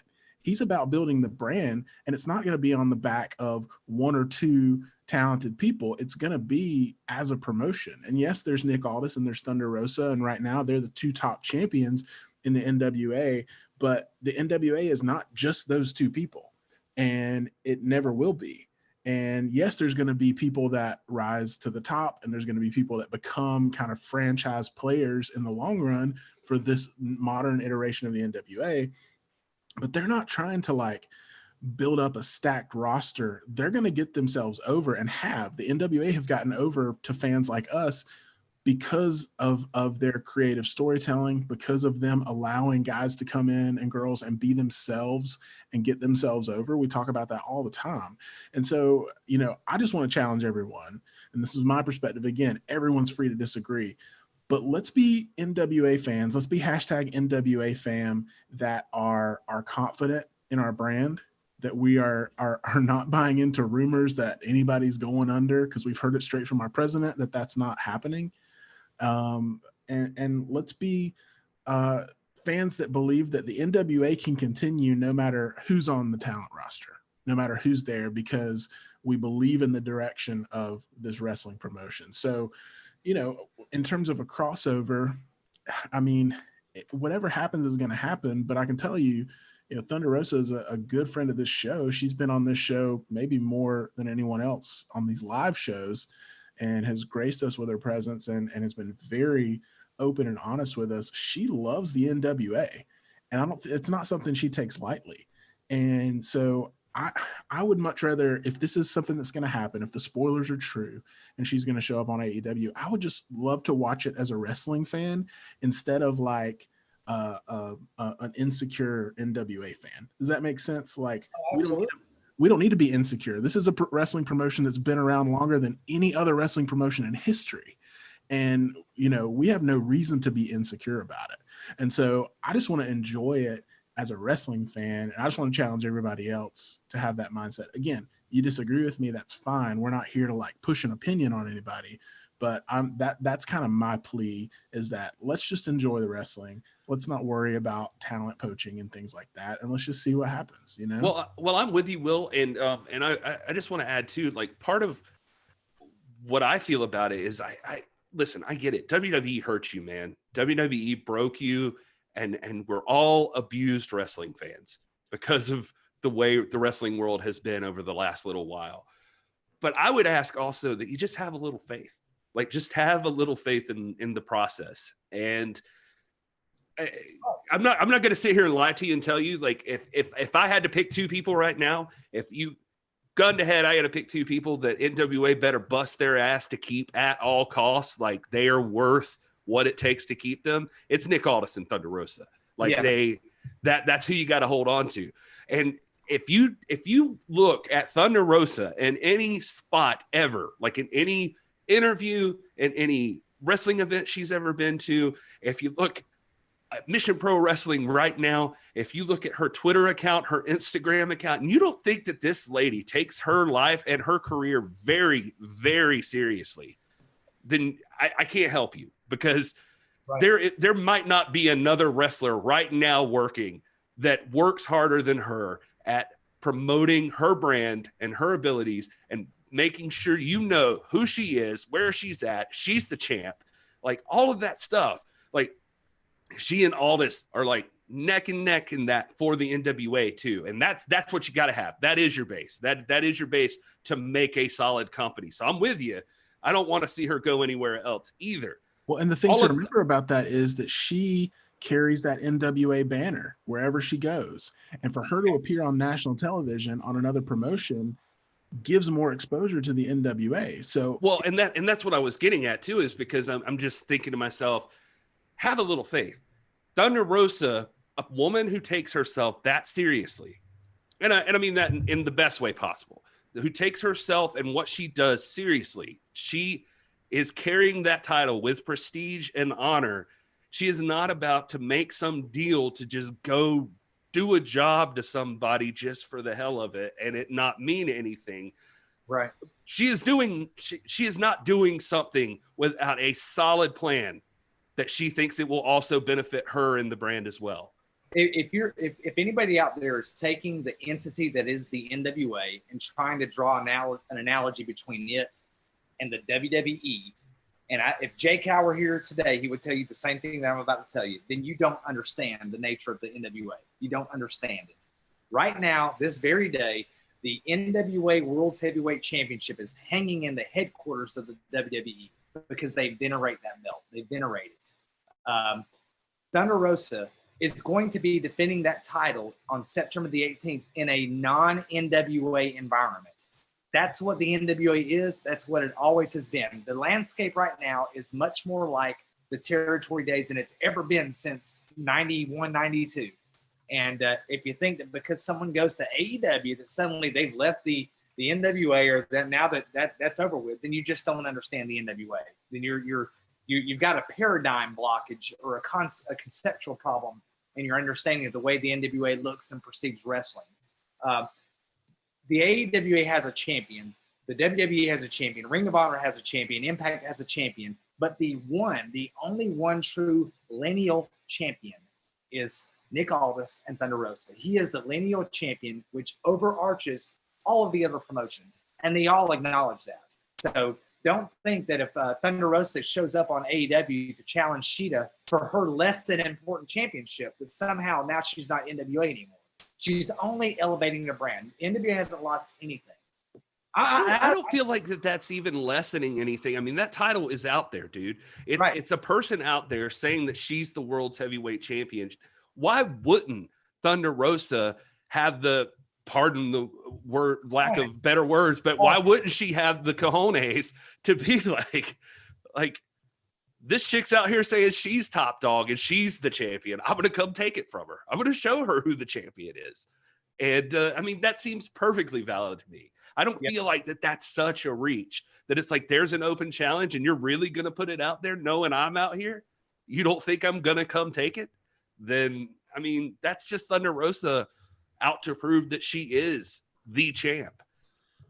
And this is another example too of us viewing every promotion through the lens of WWE. WWE has conditioned us that in order to be a successful wrestling promotion, you got to have all these people locked down in exclusive contracts. You got to have big celebrities and big stars. You got to get Rob Gronkowski.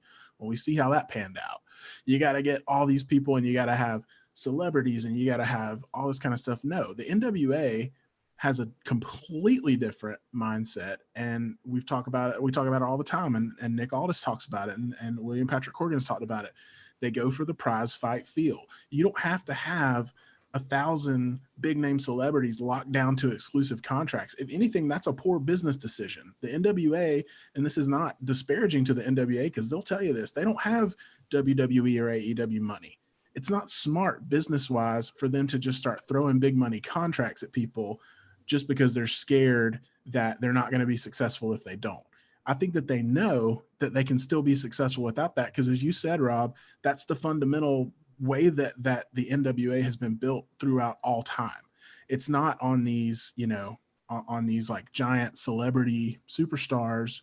It's on having this organic talent come in, get themselves over, and create compelling storylines that we get bought into, this prize fight feel. So, again, not to beat a dead horse and we can move on, but like, I just want to challenge everyone to not think of the NWA through the lens of WWE. It's not about who you've got under contract. It's not about being scared if someone goes somewhere else, because we believe that if someone does go somewhere else, someone else is going to pop up in their place. I've compared it before to the 1990s Atlanta Braves, and Rob, you'll appreciate that reference too. As a Braves fan, they didn't want to go out and get Barry Bonds and Mark McGwire and all these guys, like the big money, big hitter guys. They chose to bring guys up in their farm system, and they had one of the most successful teams for a couple of decades. And that was why I think the NWA has the same approach. And I bet Braves fans at the time might have been saying the same things that some of the NWA fans are.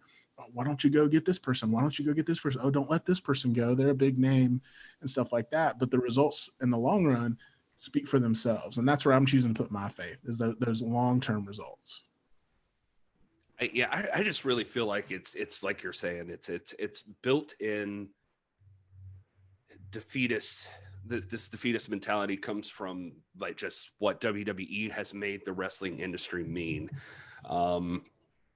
You can say all you want about AEW. I just don't feel like we've experienced them making those same kind of bad deals. Right. I just don't. I think they deserve a chance. I know not everybody's going to agree with that, but there's a possibility here this is actually going to play out like the fans would want it to play out. And so far, they've acted in good faith, I mean, and we are old school guys. We're prize fight guys. We don't like all the carnival stuff that AEW does, but there's a lot of good stuff that they do. You know what I mean? But they are not the same as the WWE. Now I'm gonna tell you right now, if the WWE came to me today and said, "Hey, Stinson, we need you to bring your act on our show. Forget about the Bearded Trio. We want the Bearded Solo. 2.3 million." I was like, bruh, I'm in. But the WWE's not doing that. They're not handing out. They're releasing people. They're not handing out these $1 million contracts. And there are a million talented professional wrestlers out there that the WWE could theoretically scoop from. So, James Lawrence, I see what you're saying. I understand that the NWA and that that money talks. But the AEW and the WWE are not the same. They don't have the same marketing mindset. They don't have the same exclusivism. The AEW is not they're not like the WWE. They don't ignore the rest of the wrestling landscape. You know what I mean? I mean, yeah, and they do. I mean, yeah, they've got talent that they lock down to, like, they can't appear on other TV shows. I saw that mentioned by someone earlier, but like Jon Moxley still has the United States title in New Japan. Like, yeah, he's still there. Like, he can still go over there, and it makes sense that he can't show up on WWE. NWA has that same lockdown. If you see Thunder Rosa on AEW, that's because a special deal was worked out. She was not supposed to do that beforehand. There has been discussion and planning. So it's I don't know. Now I see James Lawrence going after the Braves in the chat. So it's just about to, all hell's about to break loose. So I think we got to move on. Anyway, this is fun though, guys. I like hearty discussions such as these. We'll move on, and we can always come back to this. Of course, it's going to come up again in just a few minutes anyway, technically, because the other thing that happened that we wanted to cover in the last bit as far as wrestling news goes, we did get an interview over on That 90s Wrestling podcast with the NWA World's Heavyweight Champion Nick Aldis, a career shoot interview, they called it. I did sit down and listen to this and took some notes and thought we'd run through them here. I'm not sure if you guys both had a chance to listen to it all the way or not, but it was a good interview, solid, like 2 hours long with the champ. The only one I can think of that competes with it is probably mine. But anyway, that was a joke, and we can't crack Will anymore. Anyway, so it was a solid interview, and it had a lot of the standard stuff. So if you're not familiar with the career of Nick Aldis, they do like the march through Aldis's career, basically, like, where'd you start, how'd you get there, that kind of stuff. But there are some really cool moments in there, like stories that I had not heard before from the champ, and we've had good opportunity to talk to the guy multiple times, and I'm always happy to hear like little stories that I think are cool that we don't even know yet, and like you guys may not have heard. But to start with, they do talk a lot about being out in the situation they're at with the NWA not having TV and that sort of thing. And one of the highlights I thought was he really puts himself over. He casually mentions that he carries the NWA like the world's champion. He believes in the brand and he puts his heart into it. But the guy mentions he had Thunder Rosa on, and he really puts over Thunder Rosa. And Allison Kay, to her credit too, like he does say that, but he talks a lot about how Thunder Rosa is like that he feels like what we were just saying, along with him, there's nobody else that is more of a team player and carrying the torch for the NWA than Thunder Rosa. Like that she is out there just putting in the work. And he said, you know, that was one of the things we try to establish, like that if we're going to build this brand, if it's going to matter, you got to treat it like a full-time job. That championship is a full-time job. It's not like I show up to TV and I act like a champion for a little while. Like it's constant. Like you always got to be putting it over. And he said he's really happy with what he sees, that like that's something he believed and wanted to help build the brand. And it's cool to see people like Thunder Rosa out there right now doing that exact same thing. And talking about Allison Kay, also trying to push it, that she tried to do it while she had it, and now she's passed it to Thunder Rosa. Anyway, just really cool to see the champ acknowledge those two women out there, I thought. This interview is so good. It's one of the better. There are three really great Nick Aldis interviews you need to listen to. Four. There are four. There is the Gary Horn one. That's all right. Yeah. The Chris Garbage. Van Vliet interview. And there's this one. And the greatest of them all, of course, is Piper Snow's episode. It's the greatest of them all. But this one is particularly good because it more so than in any other interview, he gets into the British tradition and Doug Williams and some of that, him tagging with him and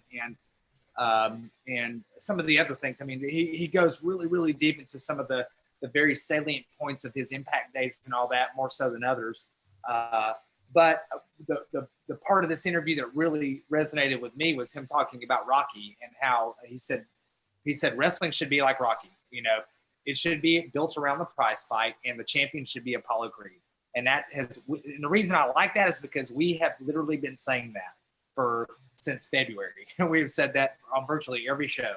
Well, folks, you'll learn that most of the things these folks say anymore, we've generally said already. They're just probably copying us. But no, to Rob's point, absolutely one of my favorite parts of the interview, and where he's getting that from is he's actually in a discussion about Harley Race. And the guy mentions Harley, and he talks a little bit about him. And Harley, like a lot of us, I think, especially for folks our age, or at least my age and younger, I would imagine you've known Harley first as Vader's manager. That's where I knew Harley from the first time I ever saw Harley. I knew Nick Aldis kind of establishes that here too, that he knew him as a guy that people respected. He was an older wrestler that people liked a lot, but he didn't know anything about him. But he's had a chance now to get to know the man, and he was lucky enough to learn a lot from him. And it was cool. He said, though, that his favorite part about Harley, that one thing people get caught up in with Harley is that he's tough. He's just like a badass tough guy. And he's like, that's cool. He obviously has that rep because it's accurate. He is one of the toughest guys. He's a man's man. But more than that, he's learned now about Harley that he's the perennial champ. And it's something that he wanted to model himself after. Harley is very generous in his ability, and he's skilled. He knows what's going on, but he creates and builds himself up as the adversary, which is what Nick tries to go for now, which I thought was interesting. He says that it's like Rocky, that him, Ric Flair, Harley Race, Triple H, he mentions, they're Apollo. That's what they want to be. They want to, the world champ, he said, another way he put it was, we're supposed to be the final boss, like in a video game if you're playing it. he's like, Harley had that down. He was a great storyteller, very skilled and generous, that he would take care of his own reputation, so much so to the point because it would let him have the moment that when there was the guy, when there was the next guy, that he could turn that person into Superman. Like he could make that person special because now they're getting the better of Harley Race and he's supposed to be the best in the business. And it was just interesting to see Nick talk a lot about that's exactly what he wanted to model himself after. And I thought that was cool. And you could totally see that now in his work. But yeah, he mentions the you get Rocky because there's an Apollo. He talks a lot about the Knight family, growing up with them. That's Paige's family, for those that don't know, like where he originally got his start. But back to Harley really quick. In that, it leads to a moment. He said that one of the things about the Knight family, he was getting into this conversation about how they never let him know how well they liked him. They obviously think a lot of him now, and they've brought him back in to help, headline a card or two or whatever. But he said, but maybe that's a good thing. They don't tell you how much they like you. He's like, it was even that way with Harley. When I was there at the school, I was like, man, I think I'm pretty good, but Harley doesn't sell it. Like Harley doesn't seem interested. He said the first time he knew that Harley Race liked him was because Mike Rotunda was visiting the school. And he said that Harley actually came and pulled Nick aside to personally coach him about exactly how to approach Mike Rotunda, shake his hand, what to say, the exact words, like, I'm going to teach you how to get over with this guy. Like, and he was like, it was that point I realized, like, oh, he sees something in me. Like, he wants me to nail this next part. And I thought that was kind of a cool story. They do talk about gladiators a lot. One thing I didn't know, so for one of the interesting parts I did not realize about them is he talks about that TNA time, and we talked about the British invasion. We've gone into it some here and stuff, but I never realized that Bubba and Devon were such big influences in his life, or that that they liked having him around. He and God help me, the name Doug Williams. That he and Doug Williams, they liked having them because they were the very over heel team, and Bubba and Devon loved working with them. And that Bubba was actually sending Nick to their school in the off days and like to learn even more to help him get, because he was still a little green. And so they were helping him build his skill even more. So he credits Bubba and Devon as being a big part of his career as well. That's definitely one of the cool parts about this interview is it's a lot of Nick reminiscing and giving credit to the people that helped him along the way. And I did enjoy that part of it. Had you heard about his friendship with Kevin Nash? Because no, I mean, I knew he knew him, but yeah, it was interesting. Because he talked like they were they are very close. Yeah, he says Nash was the first quote unquote huge superstar that he became close with. And he said he would spend a lot of time. He does those things that like you always hear about, like obviously you hear about like Triple H and stuff because of all the documentaries and stuff, but that like Triple H, when he came in, he was very adamant about trying to get an airplane seat next to Ricky Steamboat because he wanted to ask him all the questions. He wanted to talk to every legend he could and learn something. And you get that same kind of vibe from Aldis, because he says that like once he and Nash like hooked up, it was like, now I'm going to hang out with Nash every chance I get, and we're going to try to drink each other under the table. And it's just so I can hear stories from Kevin Nash and like learn about his thoughts on the business, what it means, why do this, what's this, and all of that. He does describe a story because the guy asked him about his relationship with Hulk Hogan, which it sounds like there wasn't much of one, but he got some cool stories from Nash, who was close with Hogan. And he tells a story about Kevin Nash saying that he's walked through airports with Hulk Hogan and Steve Austin, who are the two biggest names, in his opinion, in the business. Like maybe you throw in The Rock, but he's kind of transcended. So like in the business, Hulk Hogan and Steve Austin are the men. And he said, and it's crazy for both. He's like, but man, I'll tell you, if you walk into an airport with Hulk Hogan, it is like Mickey Mouse is in a building. And he's like, it is just a different thing. He's like, it's a cartoon character who's come to life. And he's like, and people just go nuts. He's like, I've never seen anything like it. And I just thought that was a interesting story about Hogan. I like the discussion. There's some really like, you guys got to listen to this interview. It's like I said, it's 2 hours. You're going to have to etch out some time, but it's very good. And I'd never listened to this 90s wrestling podcast. I'd never heard it. I actually liked him and subscribed to his podcast after this. But there's some really endearing questions at the end. And he talks about, he asked Nick about like who his best drinking buddies are. And he's like, the guy's like suggesting that Tom Latimer might be one of them. And Nick goes in and says, no, Tom Latimer's not. And he's not, because he's got his, he can't. Tom Latimer calls him Jekyll and Hyde. Yeah, he's Jekyll and Hyde. He's a great guy, but it doesn't work for him. And Tom has made a conscientious decision to leave that apart. But he says, me and who was it? He said me and James Storm. He's like, we tear it up in multiple countries wherever we go. We lay it down, and it was cool. Yeah, my favorite part though is just the love he has for Sting, like just the real story about like that in TNA, even when he wasn't sure what he was doing, that Sting was the guy walking around all in the back, just like, what's with this guy? What are we doing with that guy? Like, who's using him? Where's he going? And he describes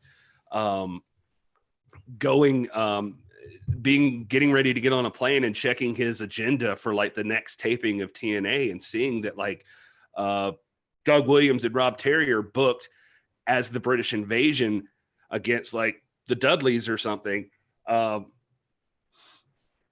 He describes that he felt really hurt, like his heart was broken, like he was like, now they've just booked me out of this thing. And he said he got really depressed, but thank God he scrolled to the bottom of the email, because in the main event it was Sting versus Magnus, and he was like, what? And he said, yeah, and he said he was so nervous. Like, he talks about being nervous about it and going, and he tells, it's a funny story, man. Just like he talks about going there, and he's like, I don't even know. He's like, I go up to Sting, and I'm like, so what do you want to do? I'm so sorry. I don't even know how to approach you about any of this. I don't know what to say to you. and he said that Sting like talks to him and it's like, hey man, when you've seen what I do and blah, blah, blah. And they work it out. And he said that they decide to have a Sting and Flair match, that essentially that's what they're going for, that Nick Aldis is going to play Ric Flair badly. And but he knows those matches, and he's like, we could do that. Let's he's like, I want to do that with you. Let's get you over as the Sting of old. Like, let's do this thing. And he's like, he said that even Cornette comes in, and he's like booking, I think at the time or whatever, and sits down. He said, you could tell that Cornette's just like, why is this guy against Sting in the main event? And he said that Cornette literally sits down with him. He's like, all right, kid, keep your ears open, your mouth shut, and maybe we can get through this with very few fuck ups. And he said that Sting actually told off Cornette, like in a nice way, but like pointed to Jim, was like, hey man, actually Nick's got an idea. I think we're rolling with it. So we're going to do what Magnus wants to do tonight. He said that Cornette just like backed off and was like, okay, man. And like left. He's like, you could tell he was thinking like, your funeral, buddy. And he's like, and to be fair, he's like, I had dropped the ball a few times, but I was in matches I wasn't familiar with that were really spot heavy and that sort of thing. He's like, but I'd shit the bed. I was green. He's like, I had. So he's like, I could tell Cornette didn't know what to think, but he describes going into the match, and they have the match, the crowd pops, and they get to the back, and he said Cornette's the first guy that comes up to him, and it's like, what the hell, man? Where the hell was all of that shit? And he's like, who are you? Like, and he's like, Dutch Mantel's coming up to him, and it's like, you got it, kid. That's the way to go.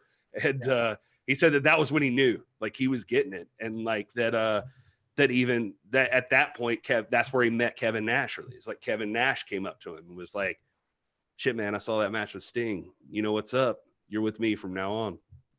And I just thought that those are all like fun stories, man. I really dug that stuff. I'd never heard any of that. They're great. And you know, if you listen to like Sting shoot interviews or other people that have been close and have worked in Sting's circle, there's always been a certain level of professionalism that Sting has had, and I think that sort of resonates with Aldis too. I know there are several independent wrestlers that have come through that have worked in Impact that have talked about, hey, when Aldis is backstage, he's straight down the line, man. He doesn't tolerate seeing like beer cans sitting around. He will tell you if that's the way you're going to be, you're not going to work on a show with me anymore. I mean, they had that same common level of professionalism, and then it really went to a different level with Sting when he became and I'm not trying to get into a theological talk here, but when Sting became a Christian, his and his priorities sort of changed and became much more business and family oriented. It really went to a different level. But for people and all of you guys that are in the chat are going to know this, and so this is more for people that are listening. This is what sets the stage for Nick Aldis to eventually being one of the 4 or 5. I think we did this count earlier on a show a few months ago, but there's only been a couple of people that ever like submit Sting ever. And one of them happens to be Nick Aldis, and Sting did that for Aldis because of his respect for his work ethic and his professionalism, and that was really engendered right here. So, well, and he comes up again a little bit later because he's actually talking about in 2013. He said, he's like, I don't think I've really discussed this too much, but in 2013, WWE almost happened. He was like, I was in discussions to do the match. And I remember him telling me this one little part from our interview, but he talks about Scott D'Amore was trying to negotiate with him, get a deal, make it happen, and get Aldis back in to settle in. And he said that he was having dinner with one of the WWE guys, and he said that one of the things that kind of helped seal it is he was working a program with AJ Styles, and he was talking to the WWE guy at the time, and the guy said something about AJ, and Nick said, oh yeah, AJ Styles is like the best wrestler in the business. And the guy laughed at him and just went on like it was nothing. It was just like, okay. And just like went on. And he said, at that moment, he was like, these guys don't give a shit about anybody that's not WWE. Like they think they're the only thing that matters. And he's like, you just laughed at AJ Styles being the best. And he said that he was like offended for AJ, like in that moment. And I thought that was kind of interesting, but that he got to work with AJ in St. Louis, and that was like the first main event moment. I believe he was kind of describing that it just went perfectly. He puts over Jeff Jarrett here, Taz and Mike Tenay, and AJ just like making him look like $1 million in the match. Jarrett produced the match, and he talks about like AJ went over in that match, but he felt like it was one of his best matches ever. And he rolls out of the ring, and Jarrett had set this up that he has this moment of like looking out at the crowd, like sitting on the ring apron. And he says that Taz and Tenay just like call it perfectly. Like, look at this kid. Look at what he just did with AJ Styles. And like he said, the commentary in that moment and the setup that Jarrett had produced, he was like, and all of a sudden he was a main eventer. Like that was it. It was just like, he's next, he's coming up. And I just thought that stuff was really cool. And for people that care, he does get into the Bruce Pritchard stuff. I'm sorry if I'm rambling too much about this interview, but he does get into the Bruce Pritchard stuff. But he straight up tells this guy the story about how that Bruce felt like he was slumming it in TNA. He hated being there. He was constantly talking about WWE and the way that WWE did things. And he said, he's like, I get it. You're not in the position that you want to be in, but you still need a job, dude. And you're here and you can make this something. Like if you have better ideas, like let's see them. And, but he thought that everybody that wasn't WWE or hadn't been in WWE was a jabroni and a nobody. And he said that, that like Bruce just, he would kind of have this attitude looking down on you. And then Bruce decided to negotiate the contract with Nick Aldis. He says this was part of the tension, that Bruce gave Nick Aldis a contract, and it was for an amount of money. And he was 23 years old at the time. And he said, this is, this is what we're offering. And Nick Aldis said it was the time frame because it was for 3 years at the time. And so maybe it was 25, because he says like, he's like, really, you want me to sign this for like a 3-year deal? And he said, Bruce Pritchard was like, yeah, this is really good money for a person your age. And he's like, yeah, for a person my age now, but when I'm 28, like, is that good money for where I should be in my career then? He's like, when you're sending me this, Bruce, you're telling me I'm only going to be worth this amount of money for 3 years. And if you think I'm going to be worth the same amount of money 3 years from now that you're offering me here, then what are we even doing? Like, this is, if you just don't think I'm going to be worth more to you, then why bother? And he said he was just kind of put off on it. And Bruce wasn't really talking with him. So he went to Dixie Carter and said, do you think I'm just not going to be worth any more money than this in 3 years from now? And Dixie's like, well, what are you talking about? And he laid it out to Dixie. And Dixie arranged it to get Nick way more money and make a better deal. And he signed with TNA again. But it was interesting to me because he talks about that Bruce Pritchard, and he says this, so this is all out there now. He says that Bruce Pritchard called him up and said, you're just being a little freaking bitch and you're running to mama and you're making a deal over my head. And he's just like, how many interviews do I hear with you telling people that if they want to understand Vince McMahon and they want to talk to Vince McMahon, then go to Vince McMahon, get to know him, tell him your idea, stand up for yourself. He's like, this isn't run into mama. I went to the boss. You're not the boss. I went to the person who actually is and makes decisions. And I got this deal made. He said that Bruce has always like had a problem with him since then. So I just thought that was a kind of an interesting story as well. But he talks about after signing that deal that they even tried to pull the rug out from under him, I guess, a little bit. Like when he went into the feud with Sting and he was headed up to go to Jeff Hardy for the world title for the first time, but that they were just going to have Sting pin him in one of the matches. And that Sting, again, was the guy that stood up and said, we have been working together for all these years, and it has been built for the moment for this kid to beat me. And I am not going to beat this kid. And like he said, Sting literally refused to lose to Nick Aldis, or for Nick to lose to him. And he said that he's going over and I'm tapping tonight to him because he's going to a championship match. And he's like, this is how it's happening. And he said that Sting had the pull to make it happen. And that's what happened.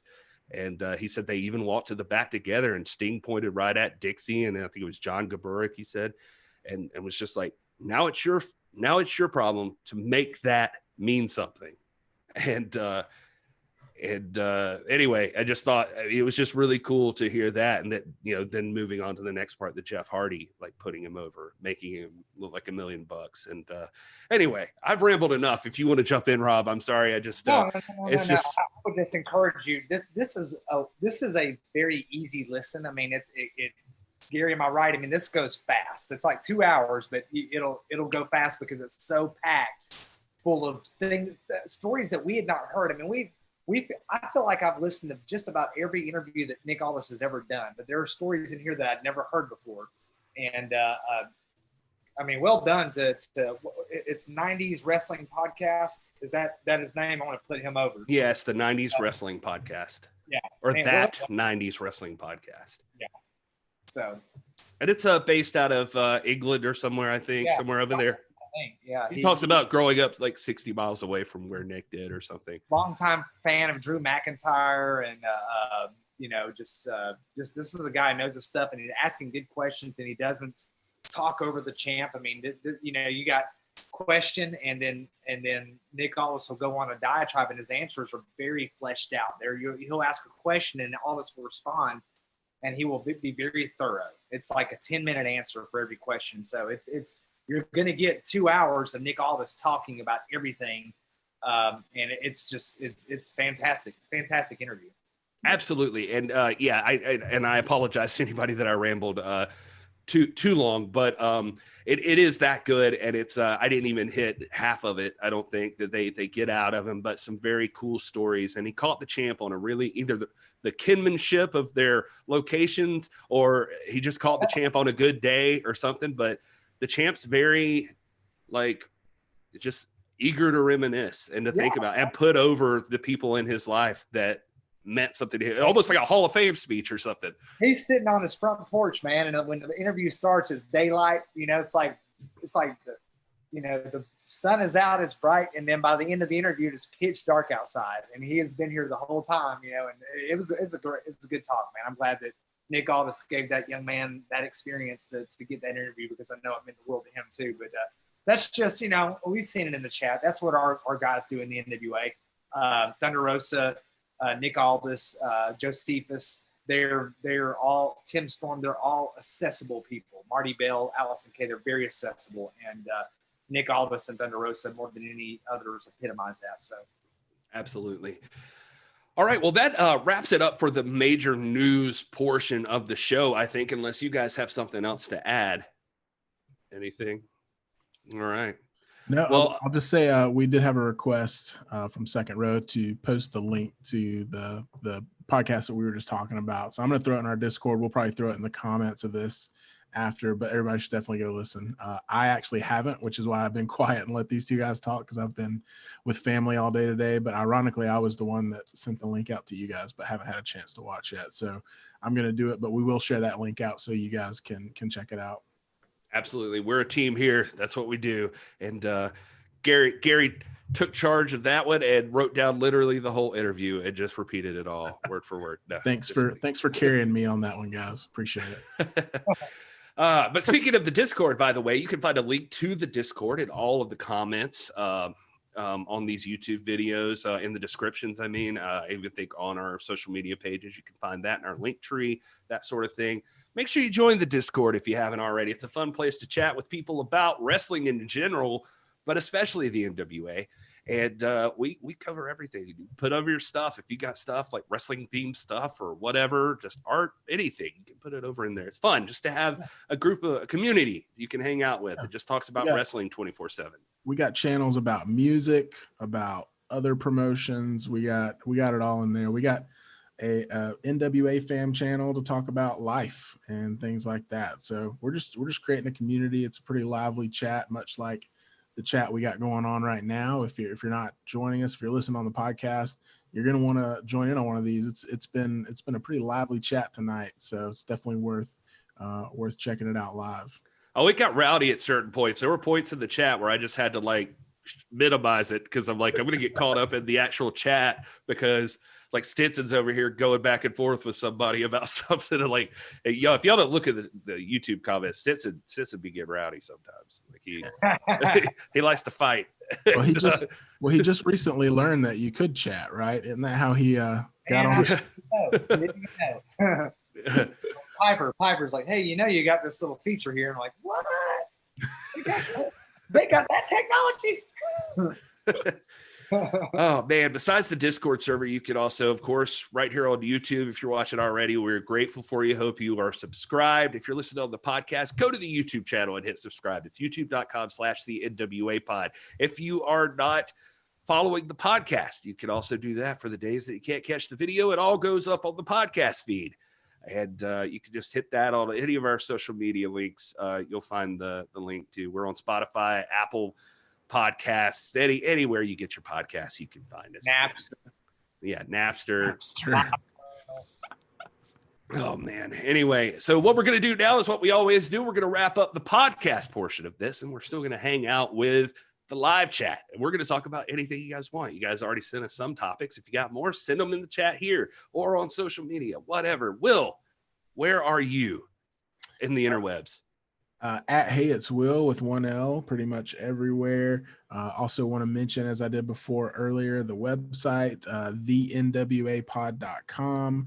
I got some updates and some things coming on that front. So make sure you sign up for the email list at the bottom. Just put in your email and sign up. New merch releases, we're going to push that out through email with some discount codes first before we put it on social media. So make sure you join up there. And we got some cool stuff coming up too, as I mentioned earlier, in the form of some written historical content that you guys will probably be really interested in. So just keep your ear to the ground at thenwapod.com. Absolutely. Stinson, I am at rstinson4 on Twitter. You can find me here every Sunday and Tuesday, soon to be Thursday night on Twitter or on the U channel, whatever we're on right now. Right, Thursday. We haven't talked about that yet. Yeah. Thanks, buddy. So never mind. Disregard that.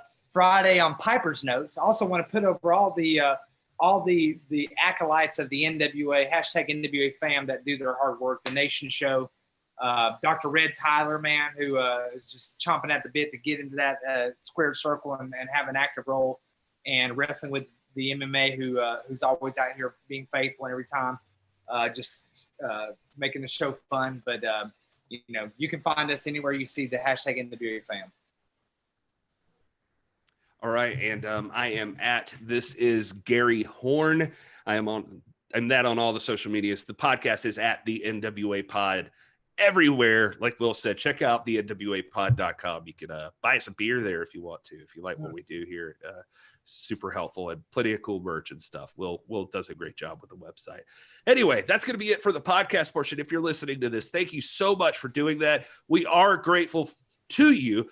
If you want to hang out for the other stuff, though, for the live chat and all the shenanigans we get into, you have to join us live to be able to do that on the YouTube channel. But anyway, thanks again for listening to the podcast. This is the NWA. You guys enjoy your gravy cake. All right. Now, I didn't know we weren't supposed to say anything about the new rebrand, man. Rebrand? What? I don't even know. No, what Stinson is talking about, people, is that we, because of the new show with UWN and the NWA partnership, the Primetime Live, it's going to be late on Tuesdays. And so, obviously, the after show for Tuesdays is not going to work anymore. So it's we're going to have to move to like maybe Thursdays. No wrestling on those days. So eventually. But we haven't done it yet. The show hasn't started yet. But I guess Gary doesn't know about our plans for this. That was just me. That was just me and you. Yeah. Yeah. Okay. Yeah. I've been voted off the island. I see. Oh man, guys, your opinions are valued. That's why we have you here. That's why the chat is on. We want to hear what you guys think, and we don't always all have to agree on everything. I hope you know that there are no hard feelings. I just threw this in the chat too at James Lawrence. All opinions are welcome in the hashtag NWA fam, and the beauty of it, and one of the things that we are trying to advocate for just in culture and society, because it seems to be lacking, is the ability to disagree in a civil way about things. And so we really pride ourselves in being a platform where you can come voice your opinion, even if it's strong and it's not going to get personal, and you're always welcome. And there's no wrong opinions, everybody's. Well, let's be real. I mean, you're allowed to have different opinions, but if you don't believe in grooming yourself below the belt, then we can't be friends. That's why we're sponsored by manscaped.com. They offer the best in men's below the belt grooming. And right now, if you use the code NWA pod, you can get 20% off and free shipping over at manscaped.com. You want to do that. You know what? If Rob were to unzip that hoodie right now, you wouldn't be able to see him because he's like the Wolfman. He's like 6 Wolfmen. Just it'll look like a Wolfman orgy on his screen right there. I've been a little hard on Manscaped. I've been hard on him. I got this slightly used Manscaped 2.0 from Gary. Had like little dandruffs in it, little dandruffs on the blade. I was like, that is an issue that a lot of people deal with. Thank you. I have. Okay. Well, that might have compromised the integrity of the product. This is what I'm saying. But Will here has a 3.0, and this is a hairy man. I know every nook and cranny of Will now. This is a hairy guy, and if he swears by it, it's got to be good. Yep. Gary? Will tries to bow out of the Manscaped. He's a little timid about talking about how fresh and clean he likes to keep himself. But you guys should experience Manscaped if you haven't already. Also, by the way, I was doing Dollar Shave Club. Obviously, I don't shave that much, but up here. Like it'll go up to my eyeballs if I don't keep it trimmed right here. And I like to keep it off the neck pretty well. So all of that said, that they have the new plow. That device is it is a what? Rob's face right now. I couldn't get over like how he looked. Like he just the plow is just a straight razor. I mean, it's a nice, like super nice, solid steel straight razor. And you get new blades regularly when you get this thing. They send them to you. But I was using the Dollar Shave Club. I was getting used to the plastic razor. I had not used a straight razor, maybe ever since I started shaving.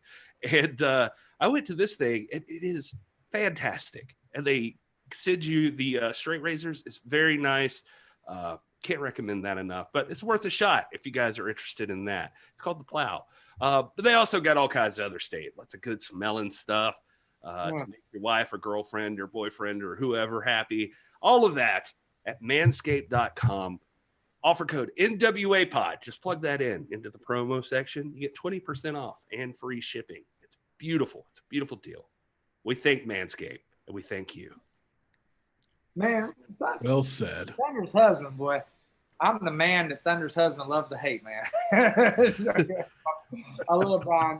I was going to tell you, Brian, just listen in. We are going to get into Austin like 9 o'clock that morning. I know you sent out a call for ring help if you need. I've got some experience setting up rings and stuff here. If you need help, I think we'll settle into our hotel room, and I'll be there to help out with being ring crew if you need me, man. Just letting you know.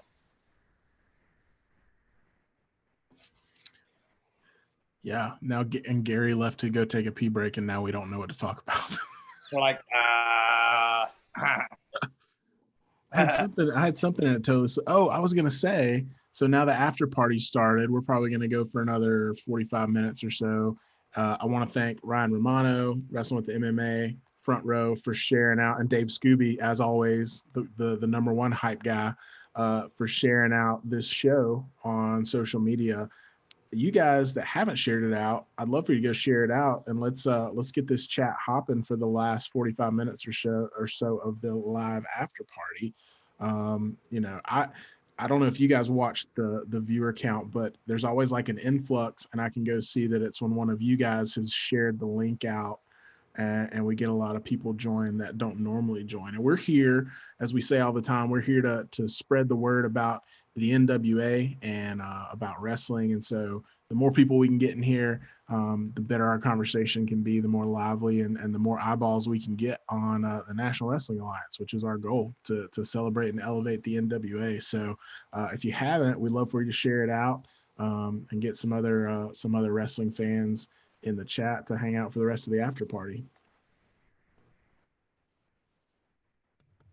Isn't that right, Gary? That is so right. That is so right. Y'all, I was thinking today, I'm so excited about Hell Hath No Fury. I was talking to Maddie, who, if you've watched like some of the Quarren stream, the thing we did where we're trying to recap some Power episodes, Maddie's on there. I was thinking maybe I should try to get Maddie to come back on and talk to us about some Hell Hath No Fury at some point too. Like she might be pretty good for that. Like, cause it might be good to have a female presence in some of that, since it's a female led pay-per-view. But just an idea, just came to me just now. All right, great. Glad you're all so talkative. All right, who took a list of all of the topics we got here? Nobody. Oh no, I thought you were doing that, Gary. Yeah, me too. I thought I was too, but I didn't. I got it though. Hold on. Dead time right here, boy. Bedtime? No, I said dead time. This is dead air time right here. Killing us. All right. First one is post-COVID fan experiences at shows with COVID protocols. So I guess this is from teammate Joey Chef Dad Cavalier. That is a very long name, Joey. I guess he's saying, what do you think it's going to be like after they can start letting fans back in? I'm curious about that myself. Well, I actually went to a soccer game locally last night, and it was the first group crowd event I had been to. It was about half capacity. Everyone was spread out, and they were very diligent about everybody wearing their mask the whole time.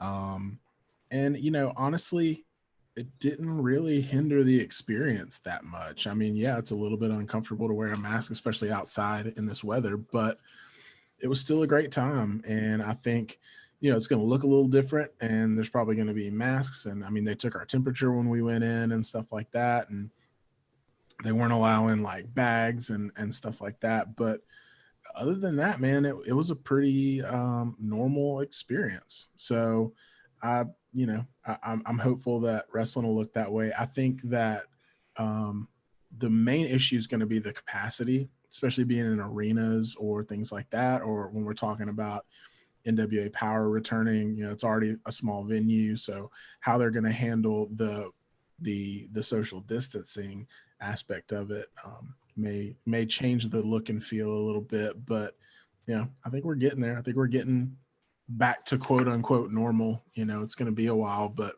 I think everybody's kind of itching to get back to spectator sports and entertainment and stuff. So we'll see.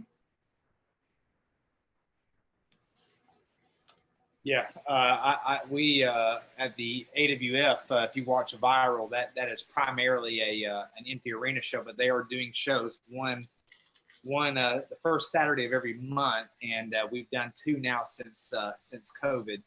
And they, because of local ordinances and whatnot, it's they're limited, limited admittance. So they've got partial capacity admitted. You can sit with your group. If you watch the video, you'll see that groups are sitting with each other, families. But then we encourage people to space 6 feet apart. Now, I'm not going to say that they're actively, enforcing that, but they're trying to create an environment where, hey, the understanding is when you come in, you need to have a mask on, or it's recommended that you have a mask on. Things are a little bit different in Georgia, and we recommend the spacing. So, there was noticeable spacing going on, and there was definitely mask wearing, but it didn't strike me as anything different. It's kind of like with baseball. Me and Will are both big baseball fans. I've watched virtually every Braves game, and I just don't really notice it. It just looks to me like they're playing in Marlins Stadium every day because they never have fans anyway. So it's. I think this is going to be. It's going to be something that we're going to have to adapt to and kind of hunker in for a while. And it'll be like we slowly make our way back to something resembling normal. It's not going to happen overnight. It'll be just one day we'll wake up and be like, man, remember the time we used to have limited capacity here? And that just slowly kind of ebbed away. But that's kind of what you have to do when you're dealing with a pandemic. And, we just got to be smart and listen to what our health professionals are telling us to do and look out for each other. Sorry, my mic's getting crazy. Okay. So, Rob, you're probably going to have to help out with this part. I don't know if you saw any of this, but Brian Rosa, the man you guys love to hate each other, is adamant that tonight we talk about North Korea pro wrestling. Right. So, I mean, the only thing I could really find that was relevant to this, and I'm not sure what Mr. Rosa is going for, but in 1995, but 25 years ago, in April of this year, WCW went to North Korea. Antonio Inoki was born in North Korea, actually, and he managed to work it out with Japan. And Bischoff just went around Turner Broadcasting, and they all went to North Korea, and they had a event there called Collision in Korea. And it was, it was August 4th, 1995 is when it aired. And it took place in April. It aired here in August.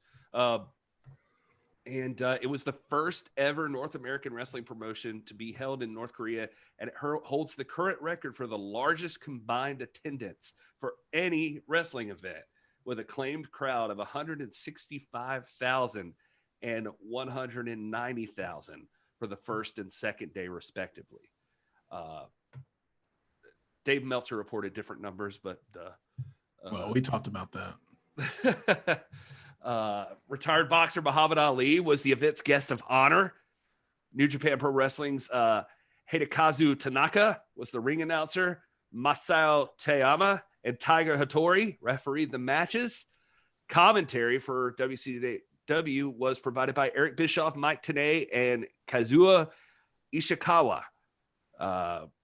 It is one of the few WCW pay-per-view events that is not available for streaming on the network.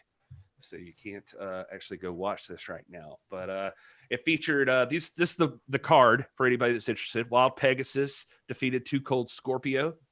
Yuji Nagata defeated Tokumitsu Ishizawa. I messed up that name. Masahiro Chono and Hiro Saito defeated El Samurai and Tadao Yasuda. Bull Nakano and Akira Hokuto defeated Minami Toyota and Mariko Yoshida. Am I butchering these? I don't know. No, they're actually doing pretty good. It's pretty good, Gary. Shinya Hashimoto fought Scott Norton to a time limit draw. Road Warrior Hawk defeated Tadao Yasuda. The Steiner brothers defeated Hishori Hase and Kensuke Sasaki. And Antonio Inoki defeated Ric Flair. So there you have it.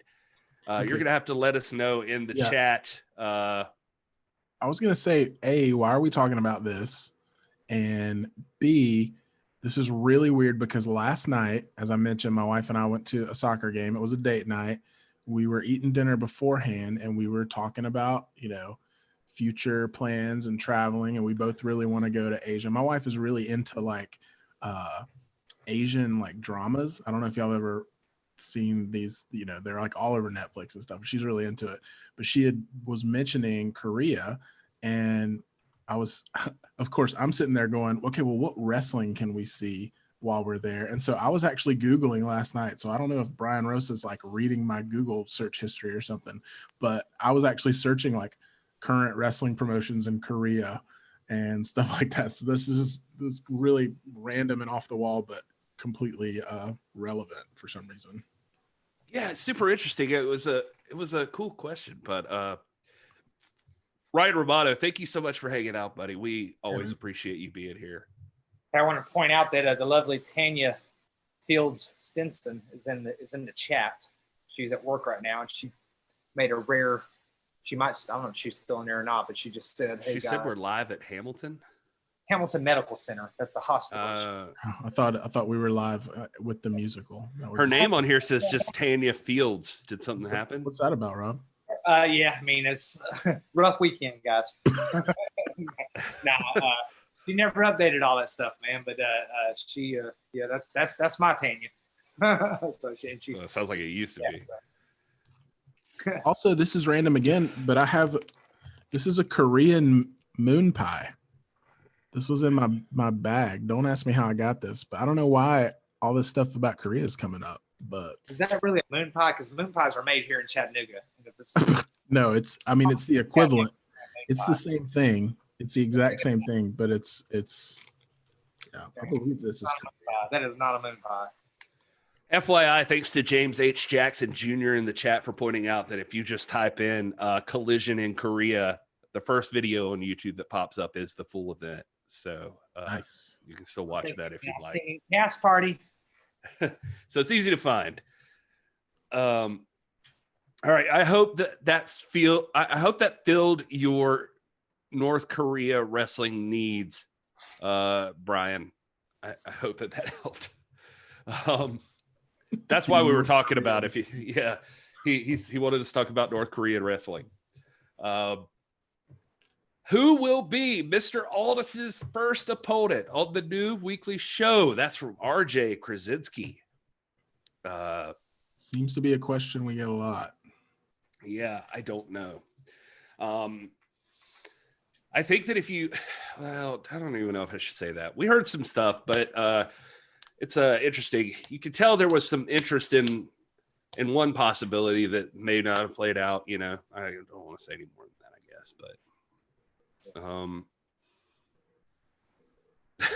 yeah, don't say it. Brian roasted there, said he's been waiting 24 years for someone to cover that event. Finally, we'll do a deep dive on one of these shows one week. But yeah, man, what were we just talking about? Oh, Nick Aldis' first opponent. Any guesses out there, people? For some reason, I'm leaning towards the fact that it's not going to be an NWA person. It may be someone from the UWN, just to kind of create some synergy. But I'm not personally familiar enough with that roster to make any guesses at who that would be. Crap. I just thought of, I'm sorry. Let me just say this, by the way, because this will lead into this. Rob, we didn't mention probably the most important part, I thought, of this. I somehow skipped right over this in my notes. In that Aldis interview, two points he makes in there that were actual news that you guys will get the scoop on, and I guess the podcast won't. Is that he straight up in the interview says, we are working on an NWA training facility and creating a show around that. Right. And like, I don't think he's officially come out. I mean, he's dropped the show idea, but I don't think he's come straight out before that interview and said they are actively like working on an NWA training facility. He has told us, and this is not anything that we're sharing that we shouldn't be. He's told us. I was going to say, I feel like he's told us. Yeah, well, I think he's told us in one of our public communications too that oh, really? through Tried and True, that they've been working on some documentary type presentations, and I wonder if that is what he's alluding to. If that's going to now kind of be. Oh yeah. I mean, I think he's talking about like that for the show, but I wasn't familiar with him saying publicly that like the NWA is creating a training facility to train wrestlers to come up. Tried and True is, even though it's a big promotion in Middle Tennessee, it's first and foremost a training facility. So I'm wondering if that's it. And that's natural because the talent that goes through they're NWA guys. Your big names are Crimson and Tom Latimer and Camille. Those are the big names associated with that entity.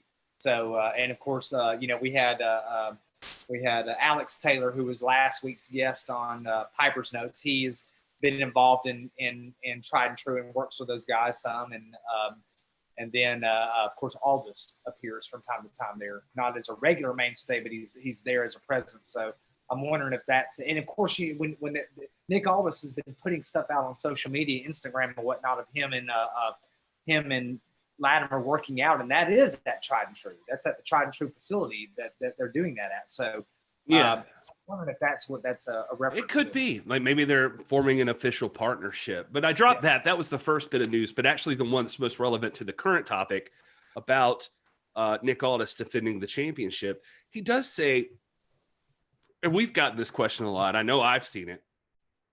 They're wondering about like weekly and cost and all of this stuff and how much you pay per week. He's pretty clear in this interview that they halfway don't expect everybody's going to buy every week. That each week is that they are still building. This is going to build to what? How did he put it? It's like he said something about like build up to like every fifth show would be a major title defense. And that what he said? Well, he said it like a major pay-per-view. Like that it wouldn't be like they're trying to put on a full-on pay-per-view each show, which I mean, I guess we kind of could have assumed that, but he's saying that like every fourth or fifth show would be like the pay-per-view level that they've been building up to. And that the other weeks are a lot of story, and it might be behind the scenes packages, interviews, that sort of thing. A lot more of that they're building to. There'd be some matches, but like they're really focusing on one per month that would be like the pay-per-view, and still at a lower tier cost, but it would be like the major show that they're hoping sells. We speculated last Tuesday a little bit about that when we had the discussion. I came in late, but we were talking about the price point and this and that and what we could afford. But I remember that did come up that, hey, it might not be like every show is priced at the same point, because it might be that it'd be along the lines of like a sort of a Monday Nitro that happens every night, and then it's or every once a week, and this is leading up to the big pay-per-view event at the end. So that seemed like it'd be intelligent to do. Yeah, he described it as though, like, when he kind of described it, he was saying that, like, they just got an offer that, hey, there is a time slot, and it is like from 9 to 10:30 that we have available on Tuesday nights, that we got nothing for and nobody wants it. Like, like, it's just nothing's happening here.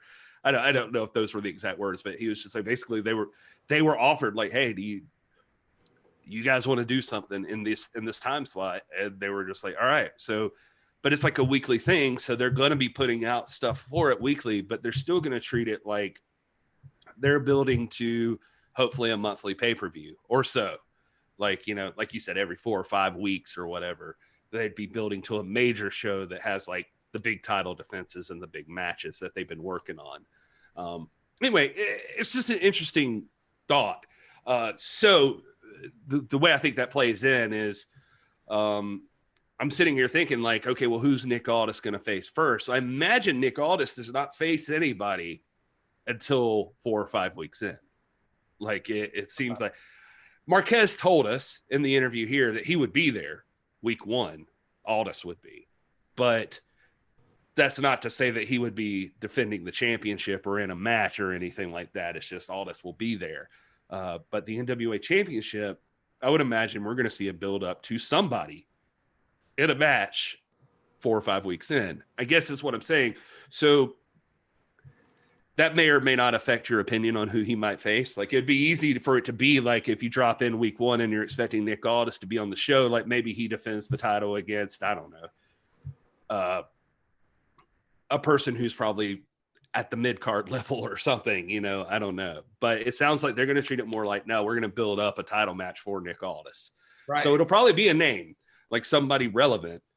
I feel like that's offensive to say it that way, but I'm thinking like and again, we don't know. We're all speculating here, but J Cow's boy who lives in LA, lives in that part of the country, is Eli Drake. So, So if we go to the chat and we start looking at some of the names, one of the first names that came up is Eli Drake. Brian mentions this in the chat, and I'm kind of on the same page. That feels like a bigger deal. Like, as far as the NWA is concerned, I feel like Eli Drake, Nick Aldis is a money pay-per-view match. If you're doing like a big show for the year or something, like, almost at least, or like one of your biggest shows of the year, that's got to be Aldis and Drake. I feel like that'd be good, but I feel like it's too big for. It'd be one of those things where it's like on Nitro, where you'd have Sting and Hogan have the encounter, and it was some sort of squash finish or some sort of like wacky finish that was inconclusive, but it carried the storyline around, because you're not just going to just open up on that 5th show and just like, boom, now we're just going to throw Eli and Nick into it. You're going to have to carve out the story a little bit. So it wouldn't, if you're going to build towards that, it would seem to me that whoever that big opponent is going to be, that's who you'd open up with, just to start the narrative. I don't know if that makes sense. Yeah, no, I feel like that it's going to be, something with some of the UWN talent, maybe starting on week 1, where, it's something a little more organic that they can build to, where someone comes out that maybe we're not super familiar with, but that calls out Aldis and says, you're coming into our territory now and bringing that title, and I want a shot, and maybe something that they can build to, and create some interest there that, as I said before, creates some more synergy in this new partnership. So it doesn't feel so segmented, like, well, here's the NWA matches, and then here's the championship wrestling matches, and here's UW. Like, I think they might try to create some crossover in that way.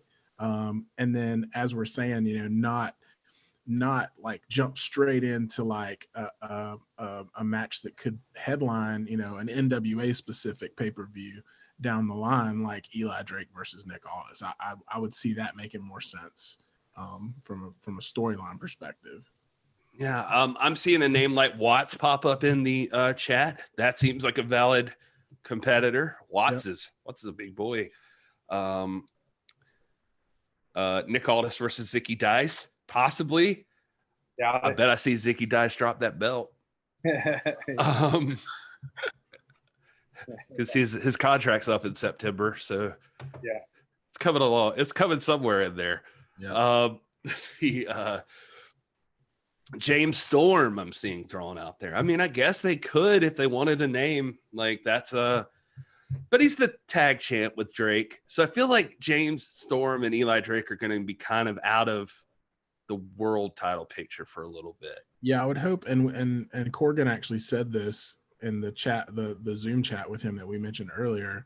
But that right before everything went on pause, they were in the process of really trying to elevate the tag titles and bring those into more prominence. So I think we're going to see James Storm and Eli Drake enter into a very tag specific program with somebody that's going to elevate those titles, because I think that's still a high priority for the NWA.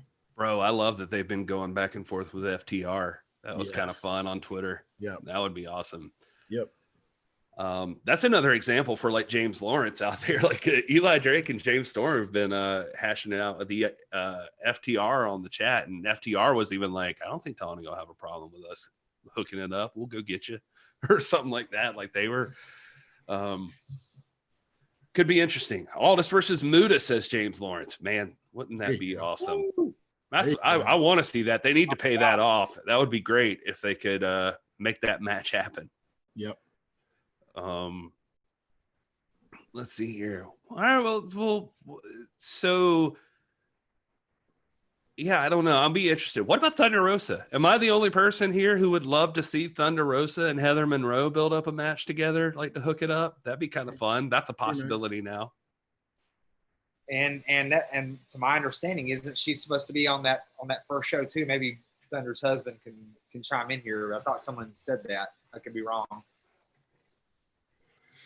Yeah, seeing Aaron Stevens dropped in there by Scooby. Yeah, Aaron Stevens is, I think, in that area, and he's the national champion.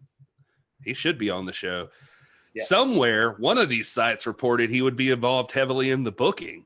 So I don't know how accurate that is. Yeah. Aldis versus RJ City could happen. Be interesting. He's got a name value and a presence. The first show is this is a good question. Sorry, I love Brian's helping us along. September 15th. It'll be available on pay-per-view and on Fight TV. It'll be interesting to see what Fight does with this too. They're trying to get involved. So are they going to make it part of their Fight Plus package somehow? Or there's a tier of Fight TV you can have and maybe have access to these shows. It'll be interesting to check out, but fun to think about. So the question came up in the chat, and since we love to emphasize that, what's the price? What are you willing to do? Well, I think we covered this in pretty good detail on Tuesday.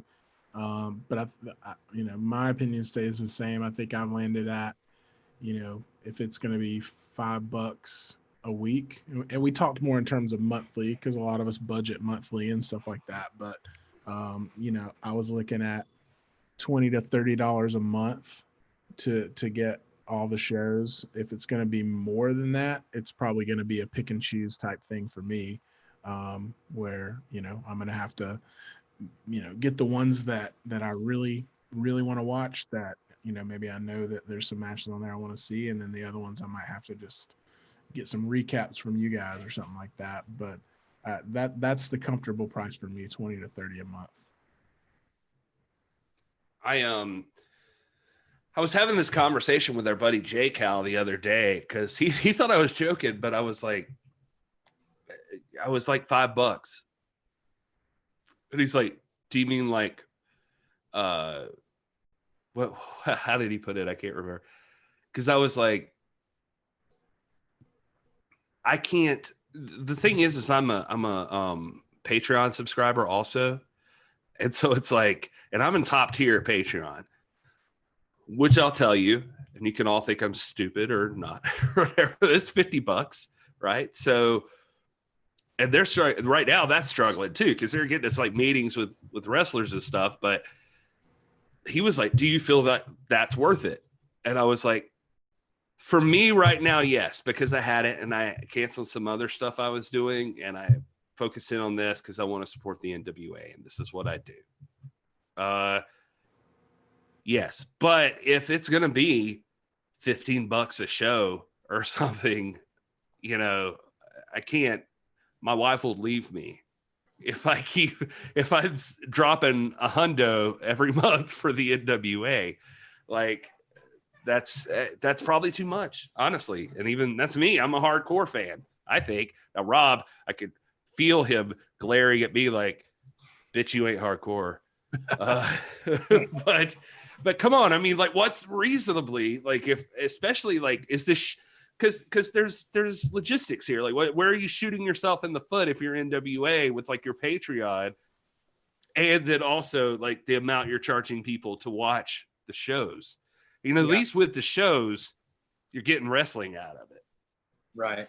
And it's like, for me, I guess, you know, I want to see every show if I can. I'm also top tier Patreon, and I'm committed to that because it's like our version of being shareholders in the company, and we support it. And, but also, I want to attend live shows. I've committed. Like, whenever Power happens, we are going to be at every Power. The Bearded Trio is going to be there. It's just it's a foregone conclusion. Front Row is going to be there. Mass Band is going to be there. We're going to be there. But I want to go to some of these too. You know, when they start allowing fans to come, I'm going to go to Mission Pro shows.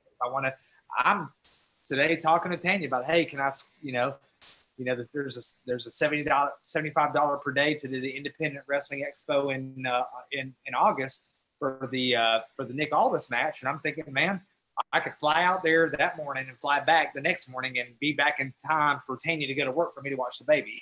So I'm, I want to support the live shows, and I want to support, I want to do whatever I can to support the brand and still get my money's worth also, because, none of us we're not employed by the company. We're not making money. This is a labor of love for us.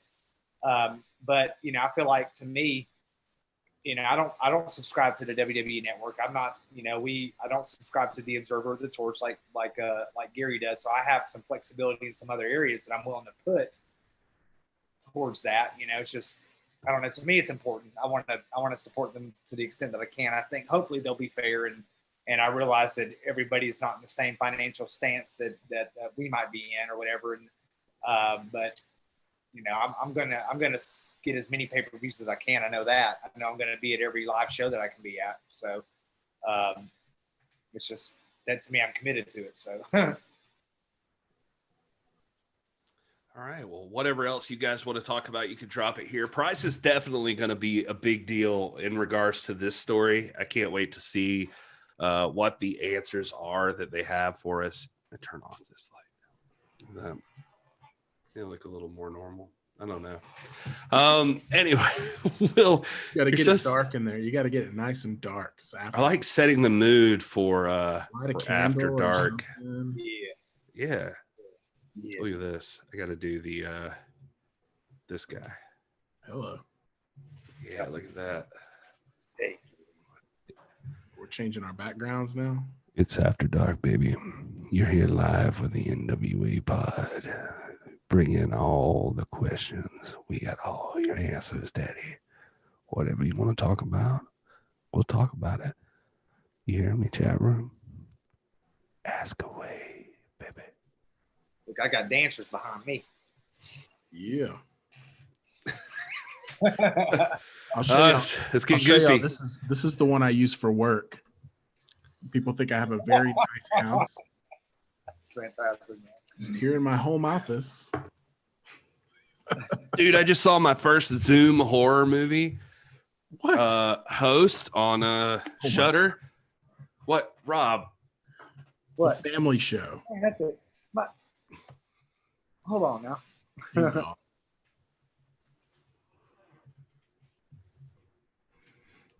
I got a bunch of them in here. I mean, we're just this is exciting for everyone. This is what they came for. They want to see all our backgrounds. Let's see. Got this one. Oh man. This one.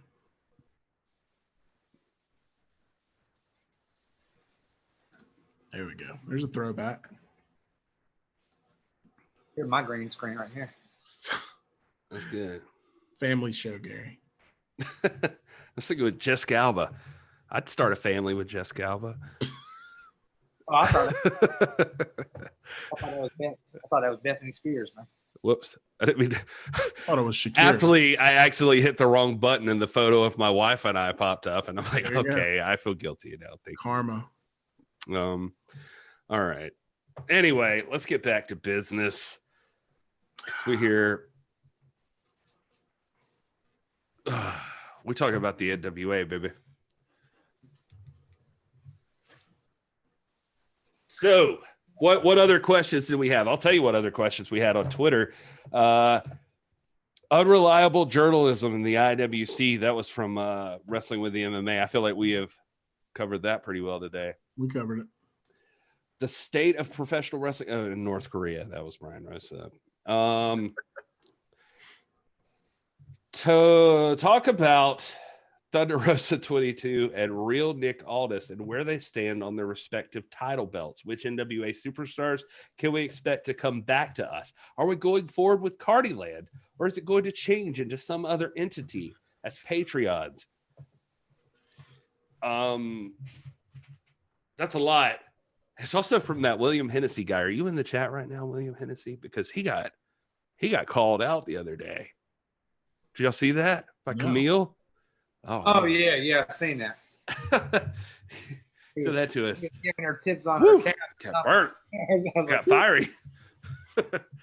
He was correcting her work on her thighs, and Camille was having none of it. And you go to Planet Fitness and the dude behind's like, "Hey, dog, if you turn your hand, you cant your hands to 45 degrees, you're going to get a little bit more torque on that."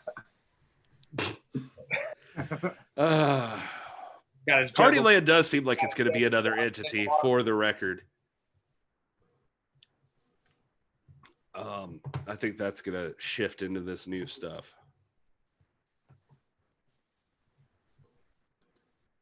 All right, you guys are super talking. I'm about to do Bash at the Beach right here. Bash at the beach. I get it, because you're at the beach. Well, the beach. What to do? It's here's what I'm doing.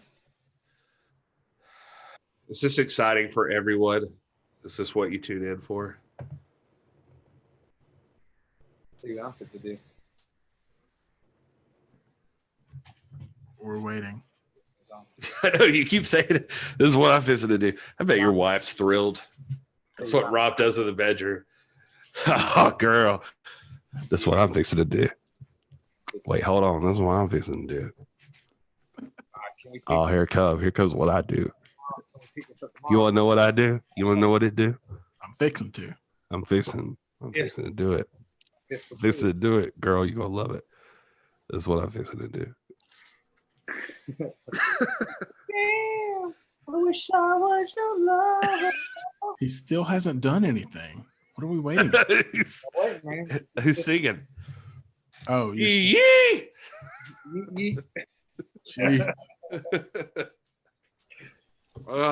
That was my Grovian mic. I can't take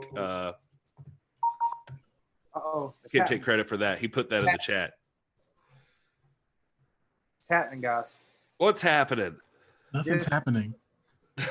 It's happening. This is y'all made it to the loopy part of the show. Hope y'all here.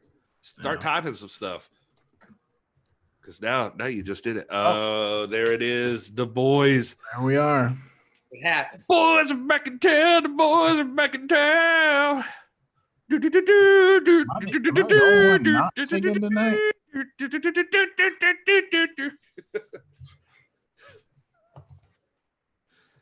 Oh, God.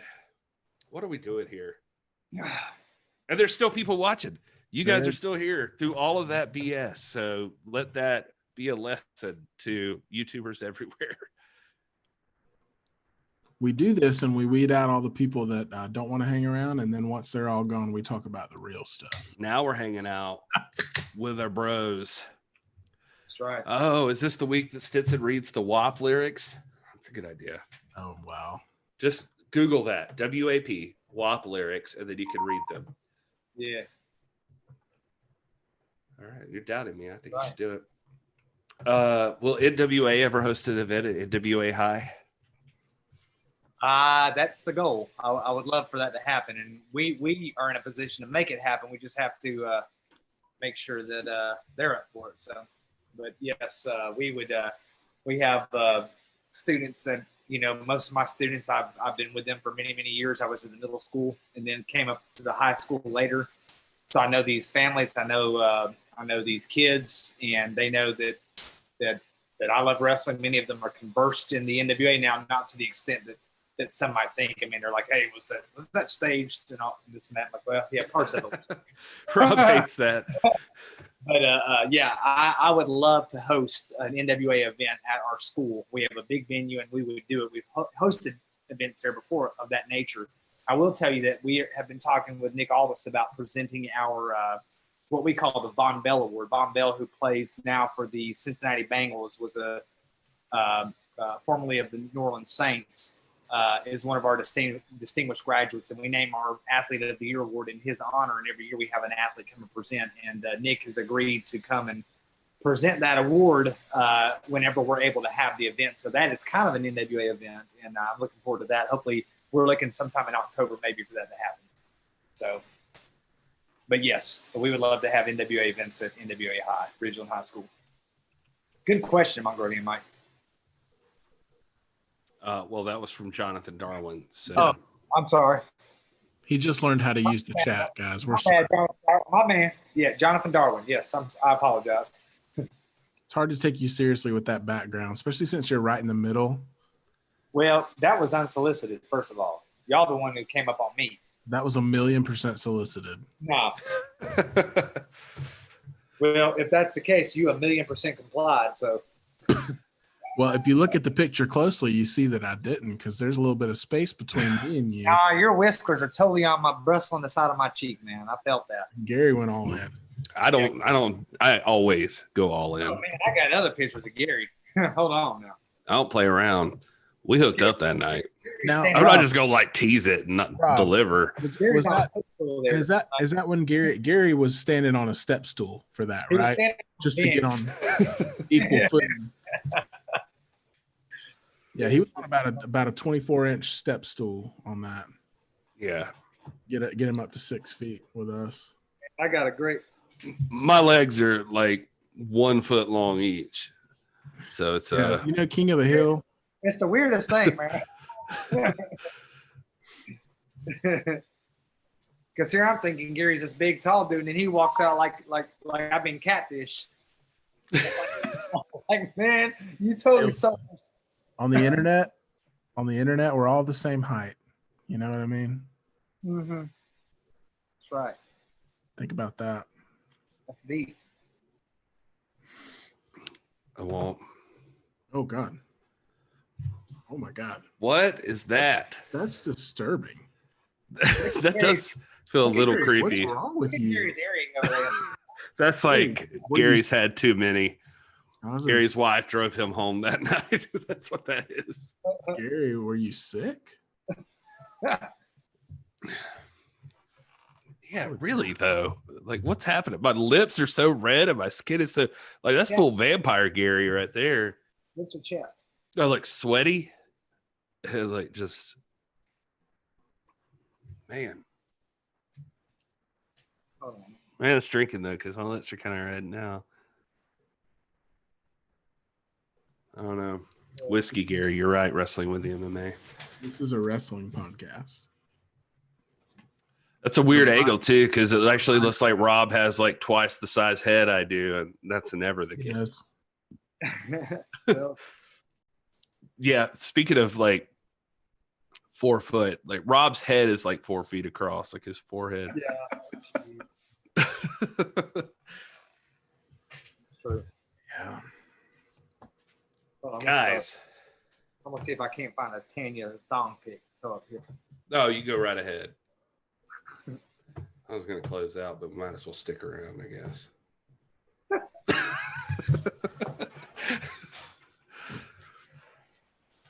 Will, you look so. For some reason, like Will, I feel like is probably the youngest of us, and he feels like the father figure. We're the same age, Gary. Are we the same age? I think you're older than me. Actually, I just found out this week that I'm only 37. And I've been telling people for like almost a year that I was 38. But my wife corrected me, and she had the math to back it up. So, yeah, it's rough. Wrestling with the MMA says, plot twist, Simpson took that pick at 3 a.m. and told Gary, it's all a dream, little buddy. Go back to sleep. I believe that. That's a believable scenario. I can imagine him like, he probably like crept into your room. It wasn't 3. Let's get that straight. He probably crept in your room and was like, Gary, psst, hey, did you see my text? Hey, did you see my text? Hey, check the Discord. That's what it feels like whenever my phone buzzes at 3 a.m. I'm like, God damn it, Rob. Hey, wrestling with the MMA, I'll appreciate this one. Hold on. Clogging up my backgrounds here, man. Where's it at? Strictly Resistance, the Fortson. Right there. On Piper's notes. Some people trying to get us back on track. We got Ryan Murphy in here, like NWA house shows in the Midwest. anything, guys. Anything related to the reason we're all tuned in right now, please, God, just talk about something. Oh, God. We have to make the after show different. So there's like Jonathan Darwood with the best booty, Camille or Allison Kay. We'll let Will tackle that one. Go ahead, Will. No opinion.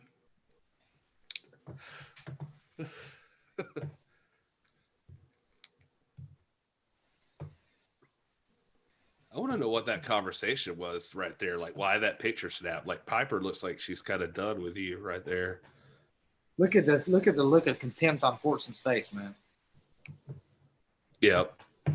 Like, man, why I'm even here? He's got a soccer hat on. What team is that for? Where's he from? He's from Georgia, man. He's from I think Alpharetta. MMA might know. I think he's from Central to South Georgia. He's from Gary's neck of the woods. Down there. That's not Atlanta United hat. It's blue, right? No, it's not. It's not. Yeah, I don't know, man. Trying to think of what teams are blue. Chicago, San Jose, maybe. Interesting. I have to ask him about that.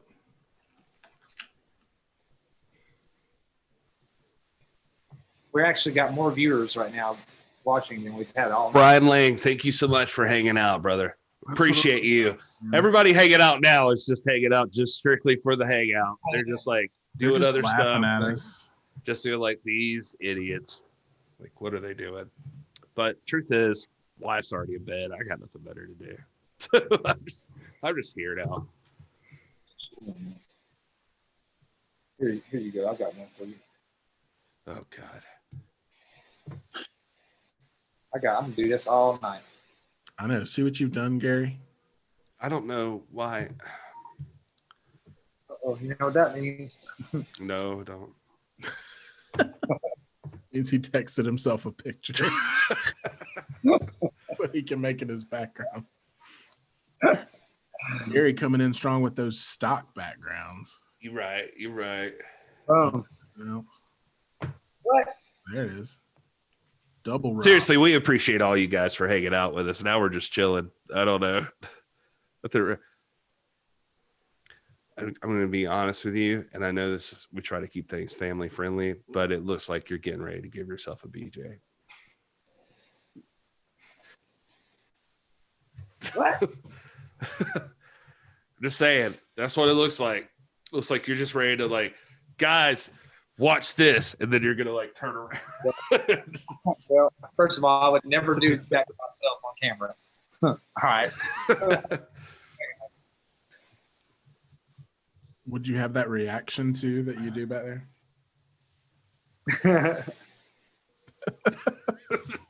You know he would. He really would. Look what I can do. Zoom for the win. All right, guys. It's time to, Will's like, I'm out, time bro. to crash land the plane. Let's do this. Oh, sunny San Francisco. Oh, he's got another one. No, God, no. Let's see what it is this time.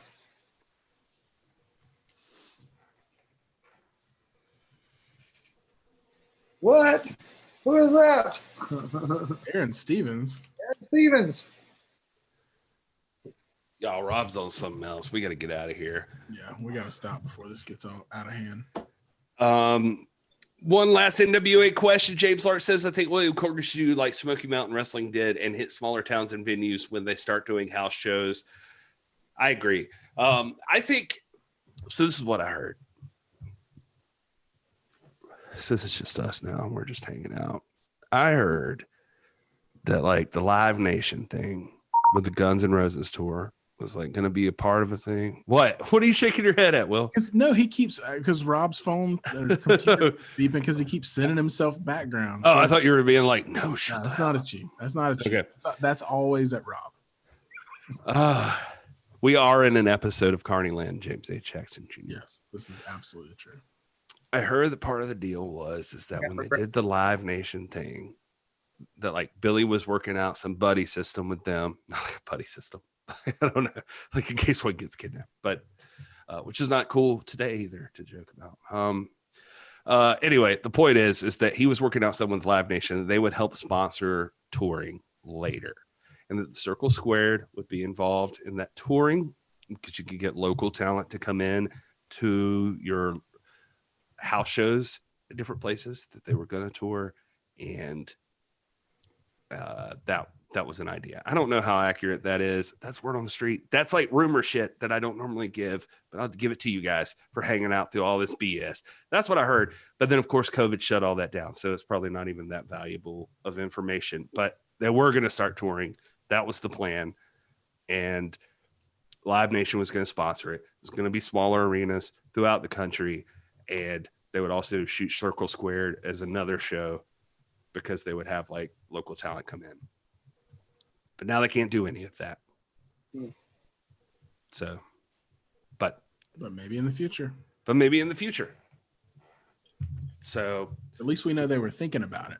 So they were thinking about it. They were ready. That was like the next step. If they were thinking about it before, then when things do get back to normal, I'm sure they will begin thinking about it again. So that's good news. Yeah, I think that's in the back of their mind. That's like one of the things they'd like to do is they'd like to visit other parts of the country. I don't think they want to be locked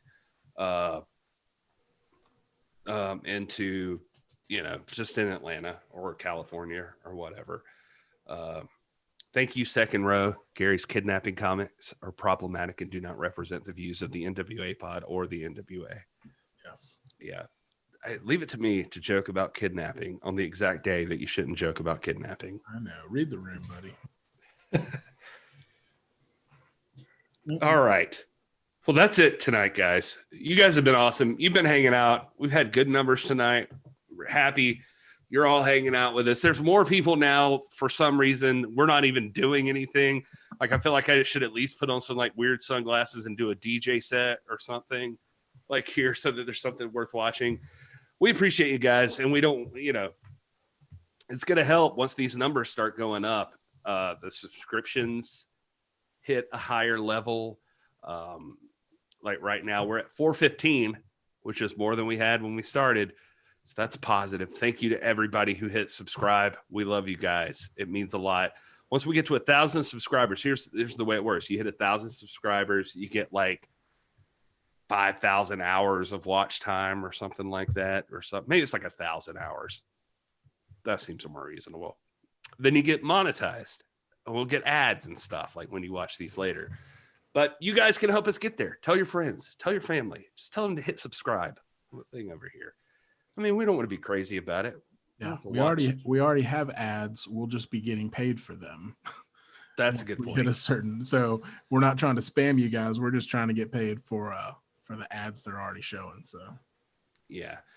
And I'm being told no sunglasses reminds us of Rotella. Fair enough. We'll not do that. Wrestling with the MMA, Randall G, James Lawrence, Jonathan Darwin, James H. Jackson Jr., Ryan Murphy, Mongrovian Mike, Brian Lang, Dave Scooby, Sergio Diaz. Anybody I'm forgetting here? I'm so sorry if I did. Joe, thank you so much for being out there today. You guys have been awesome. It's been awesome to talk to all of you. Thank you for all you do with us and for the NWA brand. That's what we're here for. And you guys are the best. We can't wait to talk to you guys again. We'll see you on Tuesday night. That's when we'll be hanging out yet again for another live edition. And hopefully there'll be some more news by then to talk about. And if not, there'll be some more news the next night, apparently, on AEW. But anyway, we love you guys. I'm Gary Horn. That's Robert Stinson. That's Will. At Hey It's Will. At R Stinson 4. At This Is Gary Horn. At the NWA Pod. Hit subscribe. Please. God, please. Thank you, John Blaine.